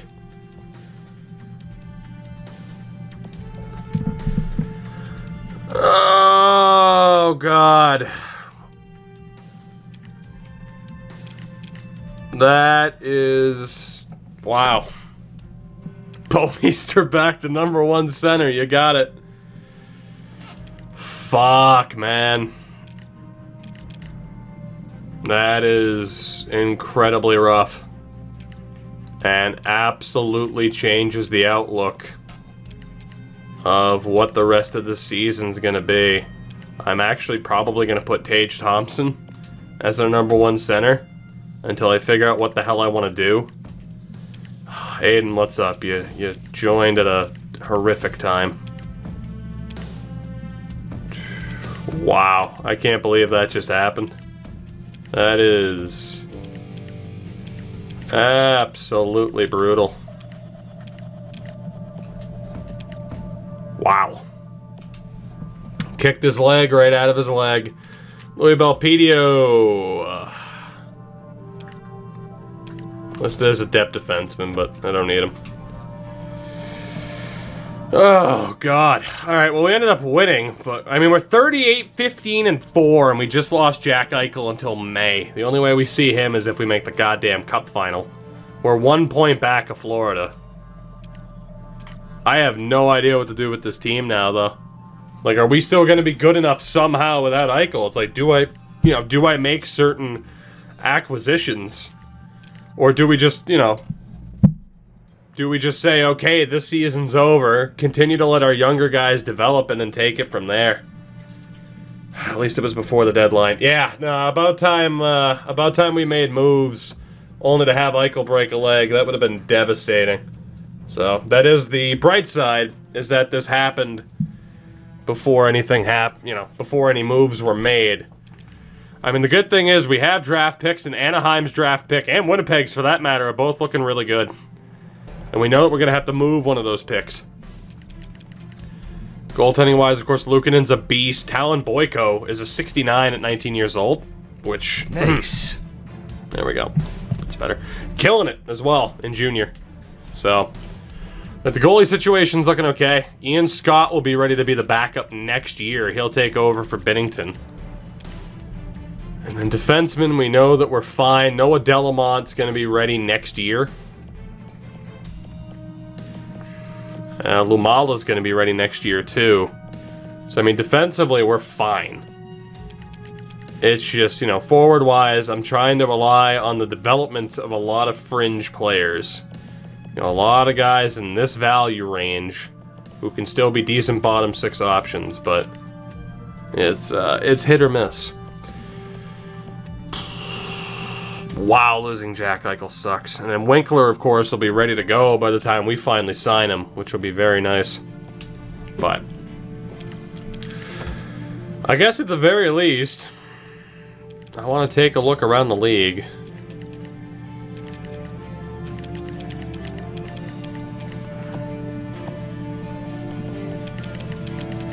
So, like Max Comtois, now he already signed an extension, he wouldn't even be available.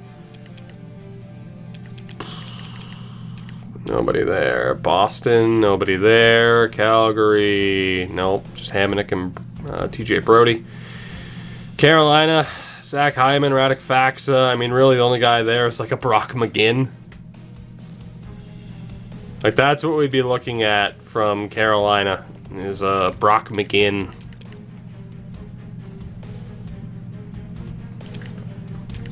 Which, I mean, wouldn't be too bad.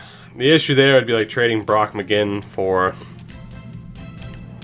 a prospect who might... I'm going to make note of Brock McGinn, maybe just to bolster up the bottom six.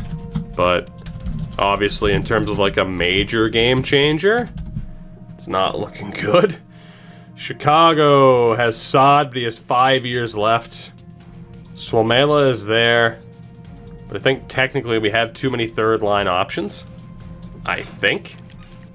I'm actually going to double check forward situation. Oh, if I wanted to play Middlestat up. So I guess technically our team moving forward is going to be 1, 2, 3, 4, 5, and 6. And then I have a couple of third liners. I think we just turn it over to the youth, right? I think. So it's like we run, well, in fairness, Dadnoff is still here. But it's like we run Dadnoff, Jennings, Nylander, for example. Vesalainen, Middlestat, and Farabee.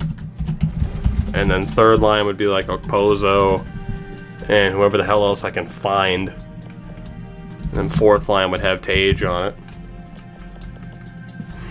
So, yeah, that really sucks. That really sucks. Let me double check. Again, who Chicago has on the block. But it's not looking good. So Mela has 1 year left. So I mean, Chicago has options at least. So Omela's not doing that bad either. Pretty much like one trade with Chicago for the group of players that they're looking to get rid of. I mean, none of them are doing that poorly either. Colorado's got nobody. Tessier is killing it as a fourth line guy, but his value is going to be... yeah, it's going to be relatively high. And I wouldn't want to give up too much this year just in case things go poorly. Chason's got 2 years left. Franz Nielsen... absolutely not. I know he's a veteran center at 37, but still.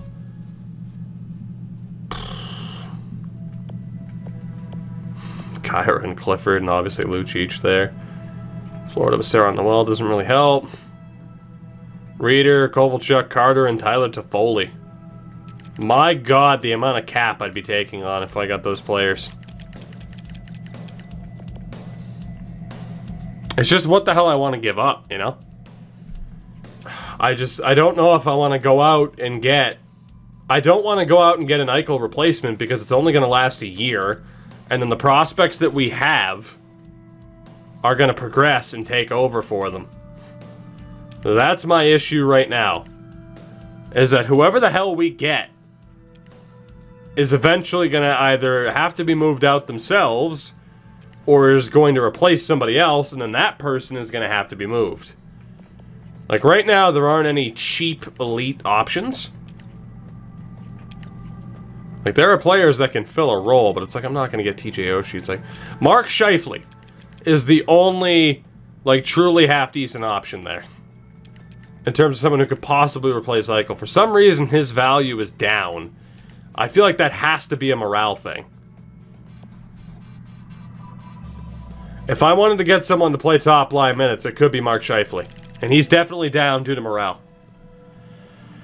The issue is, if we get someone with the, you know, for the sake of them being a pure rental, it's going to come back to haunt us. But, Majestic Sausage, by the way, what's up? You know, I got to be honest, actually looking at it, I think Scheifele's the way to go. Because I have to move a first-round pick anyway. But here's my issue, right? If you look at this team, and I'm within having to play players for their role, eventually... someone like a Middlestat's going to step up. For now, I mean, technically, I got to be honest, that's a steal to get Scheifele for that value. That really is. I might look for another second liner. Of course, there's no point in trying to trade Kyle Okposo, by the way. Like, it's never going to happen. I might as well keep him. But maybe we do try to piece this team together. So... we have an extra first-round pick that we have to get rid of anyway. That we could use to get Scheifele. So, Luke Middlestat ended up being medium 4, 68. Lamala's already an 81. Lockwood's having a great year. So, there's really nobody that I'd want to get rid of. Bryson's not having a great season point production-wise, but I don't have anybody to replace him. At least not yet. It's getting there. I'd have to sign Lomala and waste a year of his ELC, which would be a terrible idea. But, you know, let's see what we get. Let's see what we can do here. How close are we if I throw in our own first-round pick? And actually, who else did we have? We had Anaheim's and Winnipeg's. So we know Winnipeg's half-decent. We're definitely keeping Anaheim's pick. So, funny enough that we could use this option. Obviously, I'd want to trade my own pick instead of Winnipeg's because I'd expect them to be worse if they lose Scheifele. But it wouldn't take that much more. I have a couple of forwards that they're not interested in, but I'd really like to tack onto the deal just to clear out some space. Hornquist is fucking terrible, but I'm not going to trade him because I know his value is broken. Right? Like, his value should be in the gutter. It's terrible. But I did pick up Trent Frederick on waivers. He's not that bad, but even then the value. Davidson's looking a bit weird. Ronberg, Picard. So I'm looking at guys like a Bryce, Misley. How close are we? Obviously, I'm not expecting that to be too close, but still. Get Trouba too. I have no room for Trouba. Our defense is set. And like I said, I have all these guys who are like in the same kind of deal. And what if I throw in Connor Hall as well? It'd be too many. Fuck. Alright. I have other draft picks I gotta use. So, say I throw in a first, a second, and Misley. Safety net it with a fourth. How close are we? Safety net it with a sixth. Straight up. Really? That's not close, huh? Alright. I'm gonna use that Winnipeg pick. I'm a little bit nervous about sending that back to them, but it is what it is.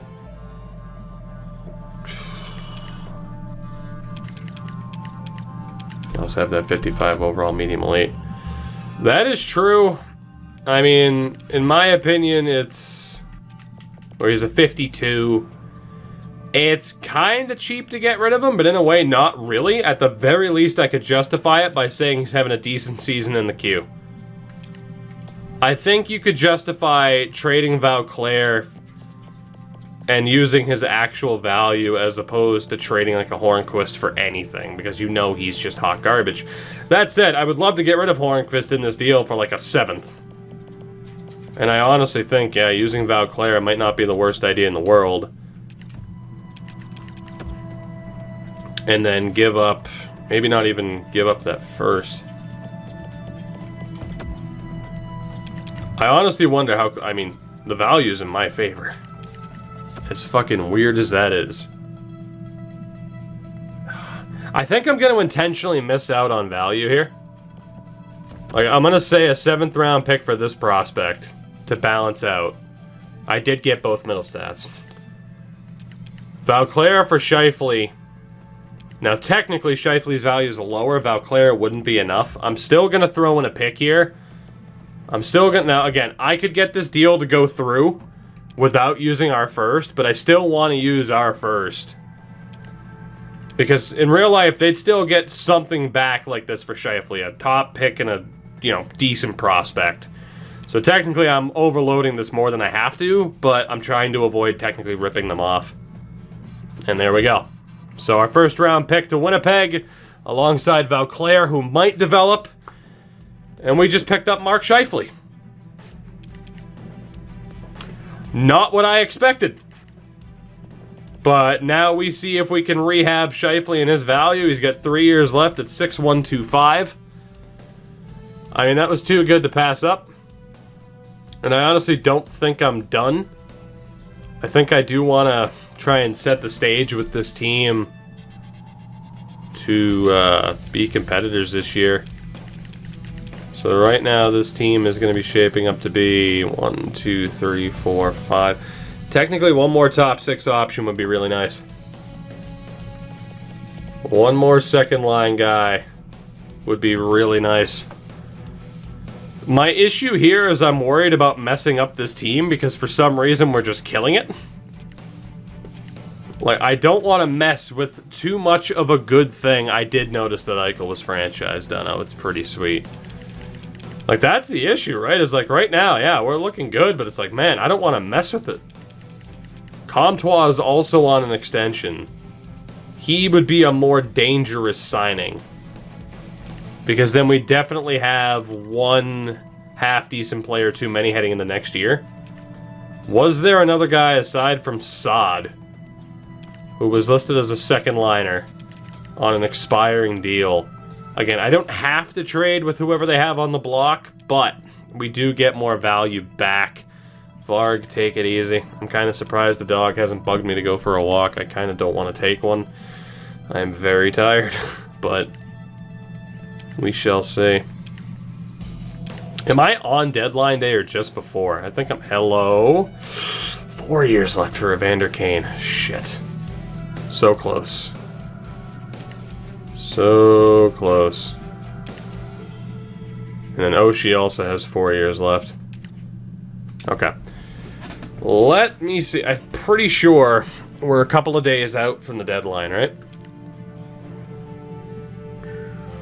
Yeah, we definitely are. Let's get this team good to go. We'll sim up to the deadline, and then I'll probably look to add a little bit more. So again, we're gonna be 1, 2, 3, 4, 5, 6, 7, 8, 9, 10, 11, 12, 13 with Garland. It's not too bad. So no Tage Thompson as our top line guy, which is a good thing, I would say. Knock Farabee back down with Middlestat and Okposo. Second line's good, and I'm going to play Lockwood on the top line with Dadonov and Scheifele. Dadonov's back up to an 84, which is really good news. And then again, our defense is set, right?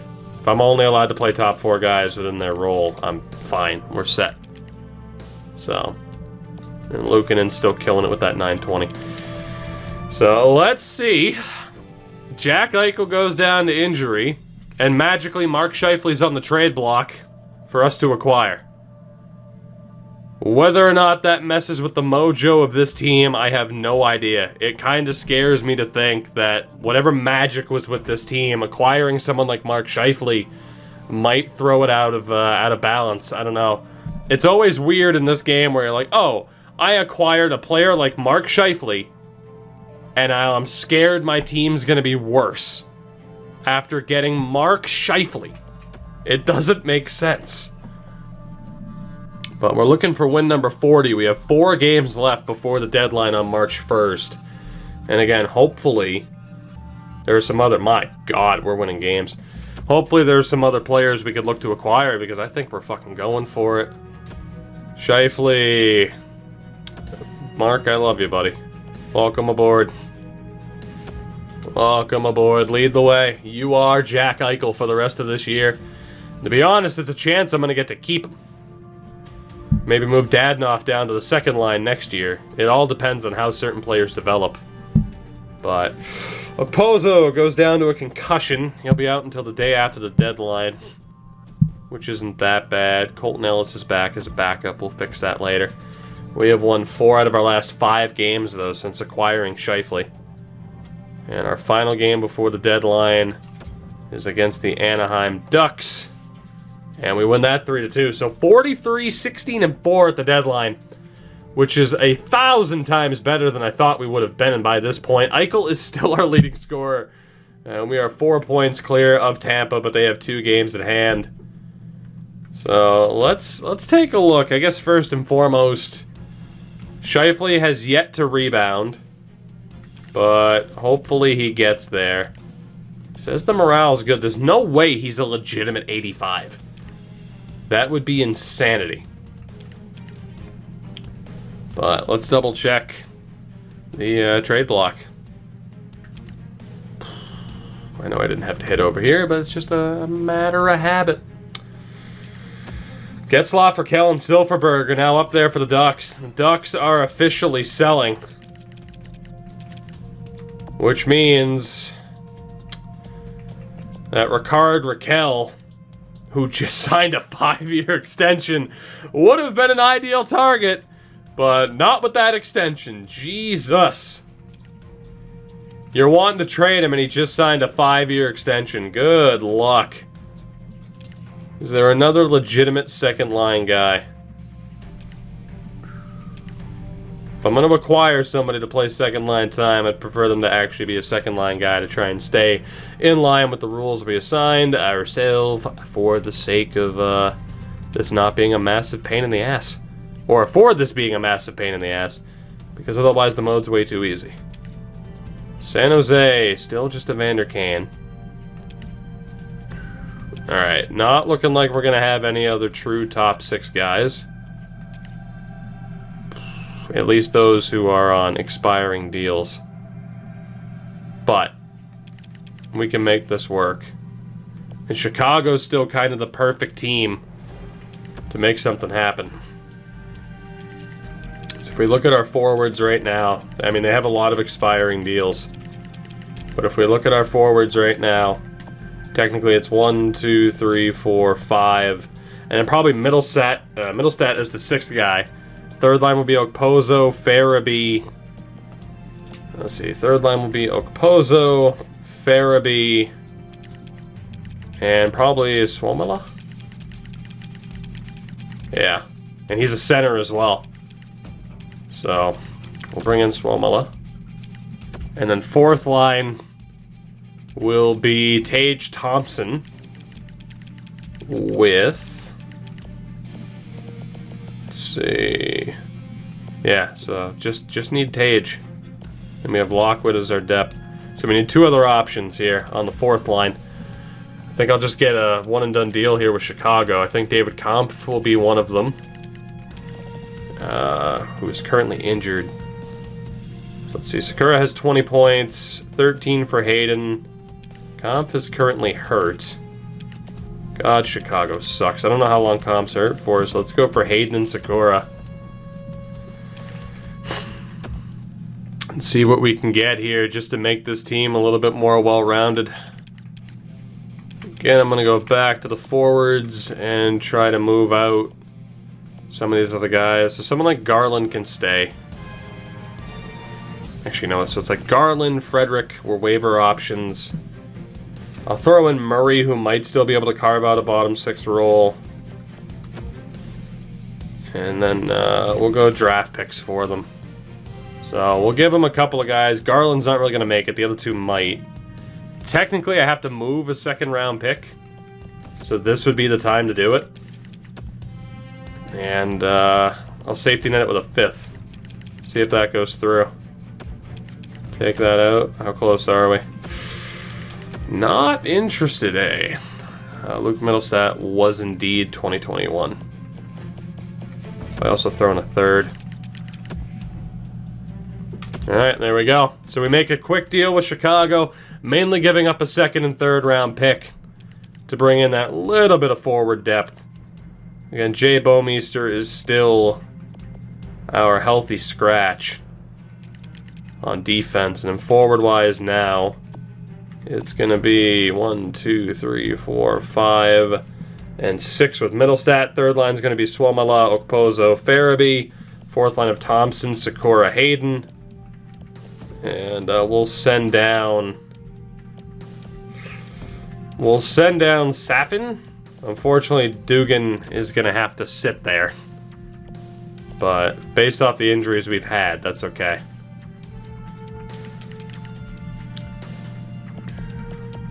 Although, to be honest, getting a draft pick for Dugan is going to be a waste of time because it's going to be a pick I'm going to end up having to trade anyway. He hasn't been that bad, though. He's going to get claimed, but it's fine. Wow, he made it through, huh? 10 goals on the fourth line, and he slipped through waivers. That's insane. Never would have thought that would have been the case. Now, having Lockwood as a scratch is a bit risky, but with actually, in fairness, right now he wouldn't be. Because of the injury, so Lockwood's going to be in. Which is pretty nice. I cannot believe he just made it through waivers. That's insane. So let's see. We're going to send Farabee down to the third line. So there'll be Dadonov, Scheifele, Lockwood, Vesalainen, Jennings, and Nylander. And again, for now, Middlestat will stay on the third line. He'll be the left wing between Suomala, or on the left of Suomala, Farabee. And then that fourth line's looking a little bit better on paper. Now, whether or not this just completely ruins the team chemistry, that is the question. Will these changes that on paper have made this team a hell of a lot better completely backfire and blow up in my face? Unfortunately, the chance of that happening quite high. But we shall see. Sammy, buddy, pal o' mine. How did the stream go? And how you been? It's been a little bit. I hate to tell you, but Jack Eichel just broke his leg, so I had to go out and trade for Mark Scheifele. But I think with the intrigue I have and the fact it's already later than I wanted it to be, I might as well see what happens for the rest of the year. Glad you made it back home safe. Thank you, sir. For someone who was scared to death of flying, it was fine. There was a little bit of turbulence on the way back, but I only thought I was going to die like twice, so we made it work. We're in the Cup final. Jay Bomeister better be taking the opening face-off. I'll see what I can do. Let's get Kyle Okposo back into this team, which is a scary, scary sentence. But that's alright. Again, I think we'll bump up. To be honest, Joel Farabee is the one that deserves to get the bump up to that higher line. He really is. And you know what? He's gonna get it. We're gonna go Farabee, Scheifele, Dadonov. You know what, actually, I'm gonna go best lines. Just because it'll change the power play stuff. Twitchy and what's going on? How's it going? I pulled my first diamond today. I actually pulled two. The second one was Vlad Jr. I saw on Twitter that you ended up getting Junior, and like apparently everyone's getting Vlad tonight, which kind of has me regretting not playing MLB. I haven't played it since I got home, and yeah, I feel like I'm missing out. I'm not sure how long he's in packs for, but yeah, I am officially scared and feel like I should be on MLB a little bit. I don't know how long he's in packs for. But Jesus, I feel like I should give it a shot. Twitchy, and thank you for the follow as well. Oh, don't start losing games on me. Okay, that's better. We're going to lose this game to Dallas for sure. Maybe not. Come on, catch your stride. Make me feel... Of course we lost to Winnipeg. Catch your stride. Ian Scott gets hurt, breaks his hand. Vlad Jr. impacts. Indeed. Future star Vlad Jr. in Diamond Dynasty. It's a 90-something. And Suomala gets hurt. It's alright. Lockwood can step in for him. We're approaching 50 wins, which is insane. I can't believe this team's done as well as they have. And again, we've been without Jack Eichel for about a month now. Which is just crazy. Have we clinched yet? I imagine we have. I haven't officially gotten that confirmation. I'll try to stop it here before this Vegas game. Tough game for the Bees tonight. Yeah. Much like we have clinched a playoff spot. So for the first time, we'll be in the playoffs, and we are right in the thick of things with Tampa and Florida. 10 games left. They're both on 100 points. We're on 99. We could very well take the division. But for the Bruins, I mean, they didn't play their best game, and they still took it to double overtime. I'm obviously not happy that they lost, but in my opinion, it's like, man, the top line just hasn't been clicking. So, if they're able to finally get it going, I think the Bruins are golden. Genuinely. But then again, on the flip side, you could also argue that, you know, maybe Columbus isn't firing on all cylinders yet either. So, we'll see. It's going to be a really good series. Took us to GMG. Yes, sign him now, Buffalo, right? Oh, God. Yeah, it was pretty bad, unfortunately. I can't see what he said to get bought, but that's okay. Damn it. I can't see what he said. It is a hell of a name, isn't it, Smoot? But yeah, I mean, for the Bruins today, I can't be like, they didn't deserve to lose. They did. They didn't play their best game. So, I agree, I'm confident. 50 wins for the Sabres. We play New Jersey, Boston, Toronto, Detroit, and Florida. At the end of the season, we are currently in first place with a game at hand on Tampa. He said, fuck the Bruins and screw the Bruins and Caps. Gotcha. Montrix, thank you for the follow as well. Scheifele now leading this team in points. We have 5 games to go. I don't know if I'm going to do the playoffs tonight. It's already late, man. But still, proud the Stars could pull out a win. I don't know who I'm rooting for between Dallas and St. Louis. I think I'm rooting for Dallas, but to be honest, I mean, if you were to say either team is going to win the Cup, I wouldn't be against it. Did we win the Presidents? We are in the running for the President's Trophy, despite losing Jack Eichel. Are we stopping for the playoffs? I need to go to bed. It would be a hell of a cliffhanger. Can we beat New Jersey? We can, 4-1. We are still on pace to win the President's Trophy. Let's see. Tampa's still right there, but we have a game at hand. We play Boston. 40-win Bruins. We win 3-2. We are currently 1 point ahead of Tampa with a game at hand. We play the Leafs, who are playoff bound. We lose 5-1. 2 games left. We are currently 1 point clear of Tampa. Even amount of games. All we gotta do is win out. Can we beat Detroit? They are second bottom in this division. 34 wins. We lose 3-2, but that pity point puts us in the driver's seat. Tampa lost outright. As long as we get a point from this game against the Panthers, we're golden. Tampa might play before this. They do not. As long as we get a point against Florida, which they are a very good team, 107 points this season. As long as we get a point, we win the division. Our chance at the President's Trophy is pretty much gone. We would have to win, and Dallas has it anyway. So, unfortunately, we let the President's Trophy slip, but we can still be the top team in the Eastern Conference if we win this final game of the season. So, oh god. Smoot. Someone probably already asked, but I must know, how'd you feel about the calls in the Sharks spread game? You mean Sharks Vegas, I assume? I would imagine. Don't win the Presidents, you'll get swept in 4. Imagine Eichel still being almost your leading scorer. Scheifele is back up to a 90. We get him in an 85, he bounces back up to a 90. Steal of the century. Patrick Wadham right there. That's a Patrick Waugh-esque trade right there. You knew it was because of the morale system. Now, see, here's the thing that I love. People are like, oh, if the morale system's on, Toogie, you can't abuse the game as much. I don't think people realize that I can. I absolutely can. Because if the morale system is on, that means the AI teams are also affected by the morale, which means I can swoop in and trade for a Mark Scheifele for nothing.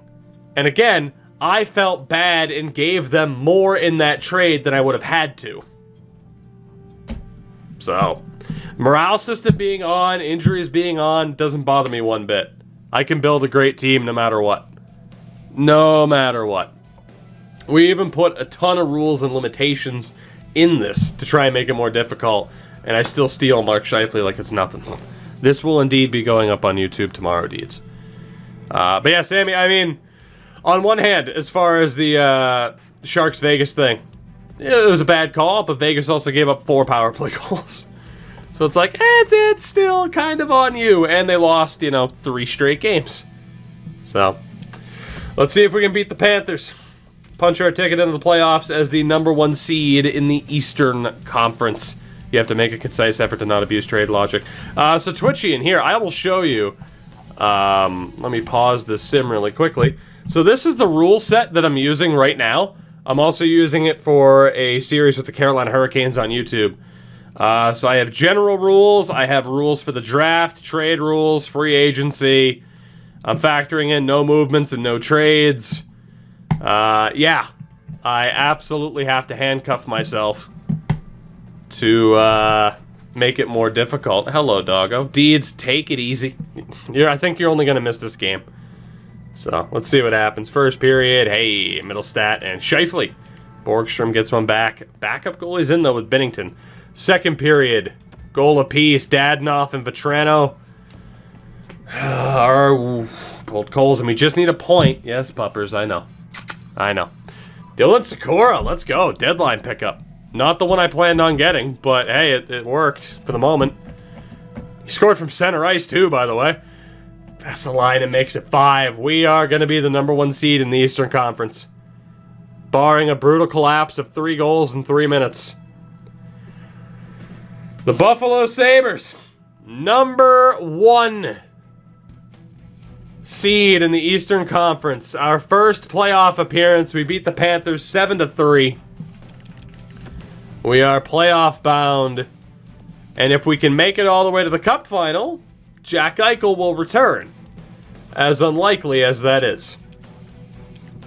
Has everyone played 82 games? They have. So with 113 points, we had to take a step back for a few years. I mean, again, season 1, we kept the team the same, missed the playoffs. Ended up losing Jeff Skinner and having to trade the pick that ended up being Capo Caco.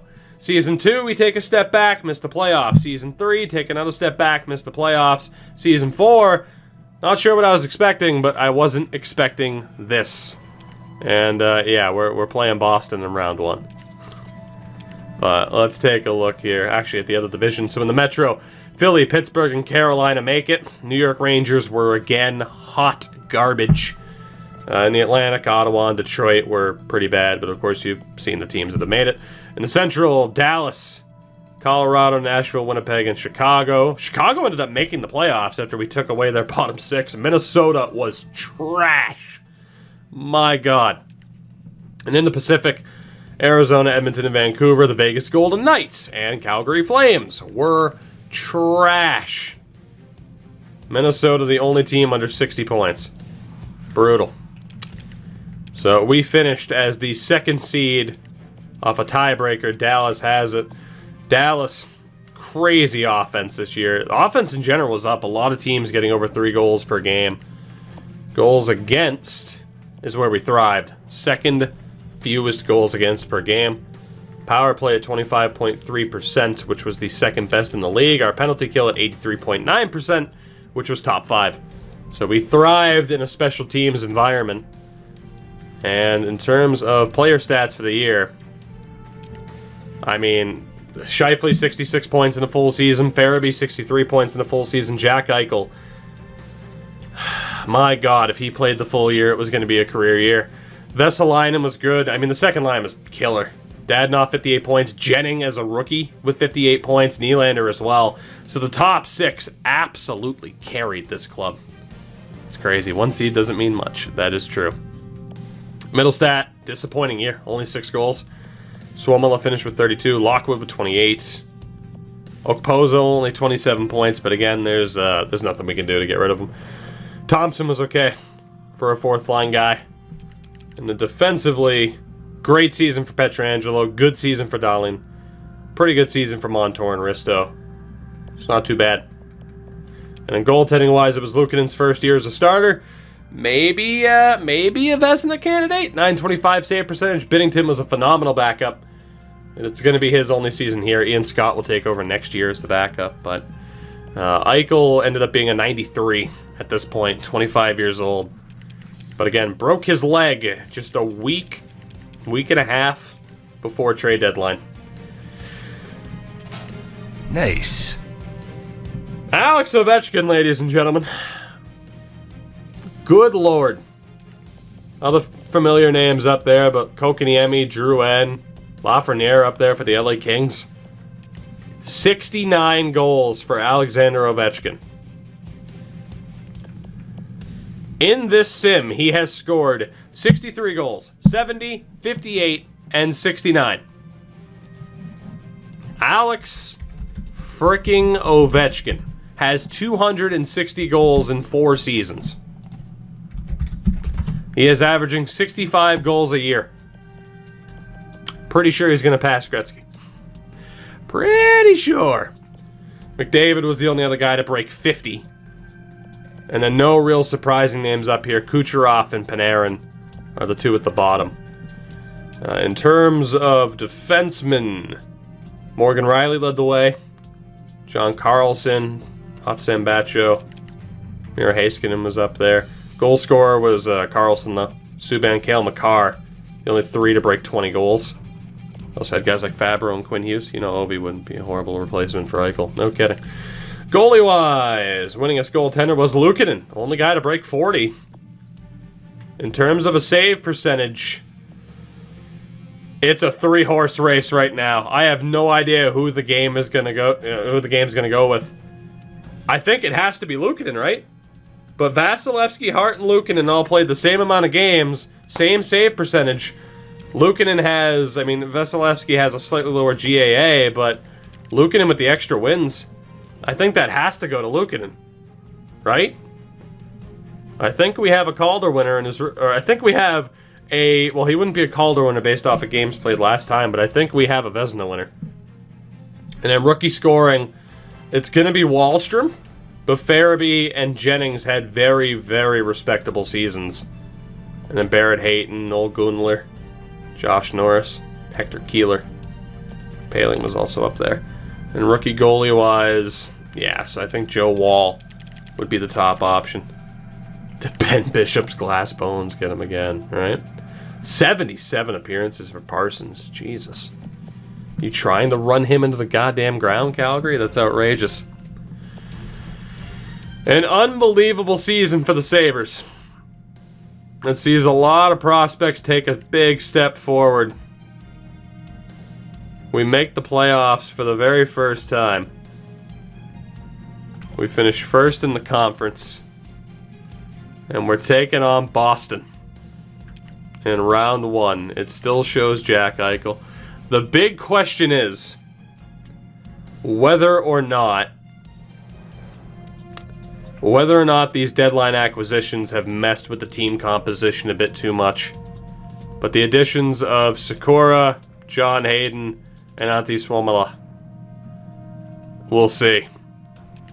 But I still like the idea of Farabee being on the top line as well. It's not the best team we could build, but given the restrictions, it's a pretty damn good team, and it's only going to get better.